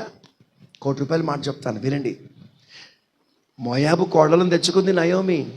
కానీ నయోమి ఏం చేసింది తెలుసా? మా దేవుడు జీవము గల దేవుడు. మీరు ఆమెను చెప్తా ఉండాలా. ఆయన ఎర్ర సముద్రాన్ని పాయలు చేశాడు, 40 ఏళ్ళు అరణ్యం నడిపించాడు, మన్నాను మాకు ఆహారంగా ఇచ్చాడు, యోర్దాను చీల్చాడు, పాలు తేనెలు ప్రవహించి వాగ్దాన దేశం బహుమానంగా మాకు ఇచ్చాడు, యుద్ధం కత్తి డాలు ఉపయోగించకుండా యుద్ధంలో జయమిచ్చాడు, పగటిపూట ఎండ తగలకుండా మేఘస్తంభం ఇచ్చాడు, రాత్రిపూట అగ్నిస్తంభముగా మాకు తోడై నడిపించాడు. ఈ మాటలన్నీ చెప్తా ఉంటే రూతమ్మ మనసులో ఒక ఆశ మొదలైంది. రూతమ్మ మనసులో ఒక ఆశ. ఏంటి ఆశ? నిన్ను చూడాలని యేసయ్యా. ఎవరు చూడాలని? కొంచెం గట్టిగా, సింపుల్గా మీకు అర్థమయ్యే మాటలు చెప్తాను, గట్టిగా ఆమెను చెప్పండి. ఇశ్రాయేలు దేవుడైన యెహోవాను నేను కలుసుకోవాలి, ఆయన చూడాలి, ఆయన దగ్గరికి వెళ్ళాలి. నయోమి అంటుంది, కోడళ్ళారా మీరు వెనక్కి వెళ్ళిపోండి, పెళ్ళిళ్ళు చేసుకోండి, హ్యాపీగా బ్రతకండి, నాతో వస్తే మీకు ప్రయోజనం ఏమి? ఓర్ప మీద పడింది, ముద్దెట్టుకుంది, ముసల్దానా నీ సావు నువ్వు సావు, నా దారిలో నేను పోతా అనుకుని వెళ్ళిపోయింది ఆమె. స్తోత్రం. అంతే కదా. ముద్దెట్టుకుంది, ఏడిచింది, కానీ ఆమె భావము, ఆమె వెనక్కి వెళ్ళిపోయిన పద్ధతి చెప్పిన మాట ఏంటి? నీకో దండం, నీ మార్గానికి దండం, నీ దారి నువ్వు, నా దారి పోతాను. కానీ రూతం ఏమంటో తెలుసా? నీ జనమే, నీ దేవుడే, నువ్వు ఎటు వెళ్తే, నువ్వు ఏడచేస్తే నిన్ను మోసుకొని పోయిన వాళ్ళే. స్తోత్రం. అసలు ఆ ముసలిదాన్ని మోసుకుపోయినోడు ఈమె చచ్చేదాకా బతుకుండాలిగా. అయినా సమర్పణలోనికి వచ్చిందంటే అర్థం ఏంటో తెలుసా? పాయింట్ అది కాదు. ఇప్పుడు రూతమ్మ మనసులో ఒక ఆశపడింది, నేను ఎవరిని చూడాలి ఇప్పుడు? నయోమితో పోతే నాకు ప్రయోజనం లేదు, అయినా పర్వాలే, ఇశ్రాయేలు దేవుడైన యెహోవాను నేను చూడాలి, ఆయనను కలుసుకోవాలి. ఇప్పుడు గనక వెనక్కి వెళ్ళిపోతే మా అమ్మ నాన్న మళ్ళీ పంపుతారో పంపరు. మళ్ళీ పెళ్ళైతే నా భర్త అంగీకరిస్తాడో అంగీకరించాడు. విధవరాలుగా నా జీవితం పాడైపోయినా పర్వాలేదు, ₹1,00,00,000 మాట చెప్తాను. అసలు మీ ఉద్యోగం ఏంటో, మీ సంతోషం ఏంటో ఇప్పుడు నేను చెప్పబోయే మాటల్లో మీ ఆసక్తి నాకు కనపడాలి. మీ ఆసక్తి కనపడాలి. చప్పట్లు కొడతారా, ఎగురుతారా, డాన్స్ చేస్తారా, సంతోషంతో ఊరేగుతారా, ఊరేగింపబడతారా, ఏం చేస్తారో ఇప్పుడు నేను చూస్తాను. స్తోత్రం. విధవరాలుగా నా జీవితం నాశనం అయిపోయినా పర్వాలేదు, ఎలాగున్నా పర్వాలే, నేను మాత్రం ఆయనను చూడాలని, ప్రభుని చూడాలన్న ఒకే ఆశతో వచ్చింది కనుక విధవరాళ్ళు పెళ్లి కుమార్తెగా మారిపోయింది. గట్టిగా విధవరాలు ఎలా మారిపోయింది? విధవరాలు మళ్ళీ పెళ్లి కుమార్తెగా మారిపోయింది. ఎంత ధన్యత! ఇంకా అద్భుతమైన మాట చెప్తాను. ఏ పొలములో పనికత్తగా చేరిందో ఆ పొలానికి యజమానురాలిగా మారిపోయింది. Praise the Lord. అంతకంటే అద్భుతమైన మాట చెప్తాను. యేసు ప్రభుకే తల్లిగా మారిపోయింది. కొట్టు చప్పట్లు గట్టిగా. Praise the Lord. కారణం ఆమె బ్రతికిన దినములన్నింటి ఒకే ఒక ఆశ. ఏంటది? కొంచెం గట్టిగా. నువ్వు ఏ ఆశతో బ్రతుకుతున్నావు? ఆ మధ్య మా చర్చిలోకి ఆమెకు సాగు రోగం వచ్చింది. హాస్పిటల్ వేశారు. చచ్చిపోతారని చెప్పాడు డాక్టర్. గ్యారెంటీ లేదన్నాడు. నేను పోయినా, అయ్యో అయ్యా ప్రార్థన చేయి, నాకు చిన్న పిల్లలు, ప్రార్థన చేయండి. పాప నిజమే, చిన్నపిల్లలు కదా అని నేను బాగా భారంతో ప్రార్థన చేస్తే దేవుడు ఆమెను అన్నాడు, సావు రోగం పోయింది, బతికింది, బయటపడ్డది. సంతోషంగా చర్చకు వచ్చేది, బాగా ఆరాధన చేసేది. 15 ఏళ్ల తర్వాత కొడుకులు ఇద్దరు పెద్దోళ్ళు అయిపోయారు, మంచి కోడళ్ళు వచ్చారు. చక్కగా పెళ్లి చేసింది, తాడి కట్టి చేసింది, పూలు ఎట్టేసింది. దరిద్ర సైతానా, నువ్వు ఎంత పని చేసావని తిట్టేసాను. 3 నెలలు చర్చకి రాలేదు, 4 నెలలు చర్చకు వచ్చేది. కోడలు నిలబెట్టి సాక్ష్యం చెప్తుంది, దేవుడు మంచి కోడలు ఇచ్చాడు, అయ్యగారి ప్రార్థనే. ఆమె ఎంత మంచి కోడలో, నన్ను బాగా చూసుకుంటుంది, నన్ను బాగా ప్రేమిస్తుంది. అంతా విన్నాను. ప్రసంగం నిలబడి, కంగారు పడకమ్మా, కొత్త చీపురు బాగానే ఉడుస్తుంది అన్నా నేను. స్తోత్రం. కొత్త చీపురు కంగారు పడబాకమన్నాను. అన్నంత పని జరిగింది. 6 నెలల తర్వాత ఒక రోజు ఏడుచుకుంటూ వస్తుంది నా దగ్గరికి. ఆమె ఏడుస్తూ వస్తుంది, నాకు సంతోషం పొంగేను, సంతోషం. ఏమో జరిగింది, డైట్ వచ్చింది. ఏమైందమ్మా అంటే, నేను చచ్చిపోతాయ్యా, నేను బతకనయ్యా, నేను చచ్చిపోతానయ్యా. ఇది ఎక్కడ విడ్డూరు? ఆ రోజు చచ్చిపోతావంటే బతకాలని ప్రార్థన చేయమన్నావు, ఈవేళ బతకమని దేవుడిస్తే ఏమంటున్నావు? ఏం జరిగిందమ్మా అంటే, నేను చచ్చిపోను ప్రార్థన చేయి, నువ్వు చచ్చిపోను ప్రార్థన చేయి అంటే, సరే ఆగు ప్రార్థన చేస్తున్నా కానీ నిజంగానే ప్రార్థన స్టార్ట్ చేసిన. ఆమె అనుకుంది ఆమె గారు ప్రార్థన చేస్తున్నాను. ఆమె అడ్డు పెట్టుకొని నేను ప్రార్థనలో ఎదుగుతున్నా. బాగా భాషలు మాట్లాడుతూ ఉంటే, అమ్మ దేవుడితో మాట్లాడుతున్నాడు అనుకుంటున్నా ఆమె. కానీ నేను దేవునితో మాట్లాడుకుంటున్నాను. అసలు ఆమెకి నాకు సంబంధమే లేదు. కాసేపటికి ఆమె అన్నాను, ఏం చెప్పిండయ్యా అంటే, మరే దేవుడు ఏమన్నాడంటే, ఇంకొంతకాలం బతకాలంటమ్మా, నువ్వు ఇంకా తన్నులు తినాలంట, మీ కోడలను జుట్టెట్టి కొట్టాలంట, నిన్ను బయట పడేయాలంట, అప్పటిదాకా నువ్వు బతుకుతావంట. ఏమండి, నేను పిలిచినప్పుడు వెళ్ళిపోయి ఉంటే తలగనొప్పి ఉండేదా? కొంచెం గట్టిగా. సరే బతికావు, బతకాలనుకున్నావు, మంచిదే. ఎవరికొరకు బతకాలి? కొంచెం గట్ట. ఎవరికొరకు బతకాలి? జీవించినా ప్రభు కొరకే, చనిపోయినా ప్రభు కొరకే. బ్రతుకుట క్రీస్తే, చావైనా లాభమే అని ప్రభు కొరకు బ్రతికితే నీ వ్యతిరేక ప్రతికూల పరిస్థితులన్నీ అనుకూలంగా మారుస్తాడు కదా. నువ్వు నీ భర్త కొరకే, మా ఆయన, అమ్మ మా ఆయన మాకుడండి, మా ఆయన కొరకు బతకాలండి, ఎప్పుడో నీకు తోడు తెచ్చి పెడతాడు ఇంట్లో. స్తోత్రం. అమ్మో మా ఆవిడ చాలా మంచిదండి, స్తోత్రం, హల్లెలూయా. పిల్లల కొరకు బతకాలి, బయట ఎవ్వరి కొరకు బ్రతకొద్దు. నీ జీవితంలో ఒకే ఆశ ఉండాలి, నా ప్రభు కొరకు బ్రతకాలి, నా ప్రభుని చూడాలి. హల్లెలూయా. యెరూషలేము మందిరంలో ఒక సేవకుడు ఉన్నాడు, ఆయన పేరు సిమియోన్. ఎవరిని ప్రార్థించాడు తెలుసా? ఇశ్రాయేలు కలుగు రక్షణ కలులారా నేను చూడాలి, అప్పటిదాకా నేను బ్రతికించు ప్రభువా. ఒకరోజు బాళ్ళని యేసు ప్రభు తీసుకొచ్చారు, చేతులు ఎత్తి పట్టుకున్నాడు. ఏమని ప్రార్థిస్తాడో తెలుసా? నాదా. అసలు ఆ మాట వింటుంటే ఎంత సంతోషం తెలుసా? ఇప్పుడు నీ మాట చొప్పున నీ దాసుని సమాధానంతో పోనిచుచున్నావు. అంటే రక్షణ చూచిన కన్నులు వేరే దేన్ని చూడకూడదు. రక్షణ చూడాలనుకున్నాను, ఈ బాలుడని యేసులో ఆ రక్షణ నేను చూశాను. ఇక నేను వెళ్ళిపోతాను పరలోకానికి. ఏమి దేని కొరకు బ్రతుకుతున్నావు? ప్రభుని చూడాలన్నా, లేక వేరే లౌకిక సంబంధమైన ఆశలతో బ్రతుకుతున్నావా? దేవుని చూడాలన్న ఆశ నీకుంటే నీ పేరు గొర్రెపిల్ల జీవగ్రంథం రాయబడి ఉంటుంది. లేదండి, నేను బ్రతకాలి, ఇంకొంతకాలం జీవించాలి, అన్ని సర్దుబాటు చేసుకోవాలి. స్తోత్రం, హల్లెలూయా. సురేష్ పాస్టర్ గారు హాస్పిటల్లో ఉన్నప్పుడు ఆయన దగ్గరికి వెళ్ళినప్పుడల్లా రోజు, అన్నా నువ్వు అట్లా నిరాశపడొద్దు, నువ్వు బ్రతకాలి, నువ్వు ఇంకా సేవ చేయాలి, నువ్వు పోతే మా పరిస్థితి ఎట్లా, మమ్మల్ని నిలబెట్టాలి అని మాట్లాడుతుంటే సింపుల్గా స్మైల్ ఇచ్చి అన్నాడు. అంటే నువ్వు ఎన్ని చెప్పుకున్నా నేను వెళ్ళిపోతున్నా అన్నాడు ఆయన. స్తోత్రం, హల్లెలూయా. బ్రతికినంత కాలం ఒకే ఆశ, ప్రభుని చూడాలి. ఆ మరణ పడకపోయి ఉండి ఎంత వేదన అనుభవిస్తున్న ఒకే ఆశ, నేను ఆయనను చూడాలి. కీర్తనకారుడు 17వ అధ్యాయంలో మంచి మాట అంటాడు, చదవండి, ముగించుకుందాం. 17వ కీర్తన ఆఖరి వచనం. 17వ కీర్తన ఆఖరి వచనం. అమ్మ, నీ మీద ఏదో పురుగు వాళ్ళని చూసుకోండి. నేనైతే నీతి గలవాడనై నీ ముఖ దర్శనము చేయుదును, మేల్కొనినప్పుడు నీ స్వరూప దర్శనముతో దేవునికి మహిమ కలుగునుగాక. ఈ రాత్రి మనం బ్రతుకుటకు ఒకే ఆశ కలిగి ఉండాలి, ఆయనను చూడాలి.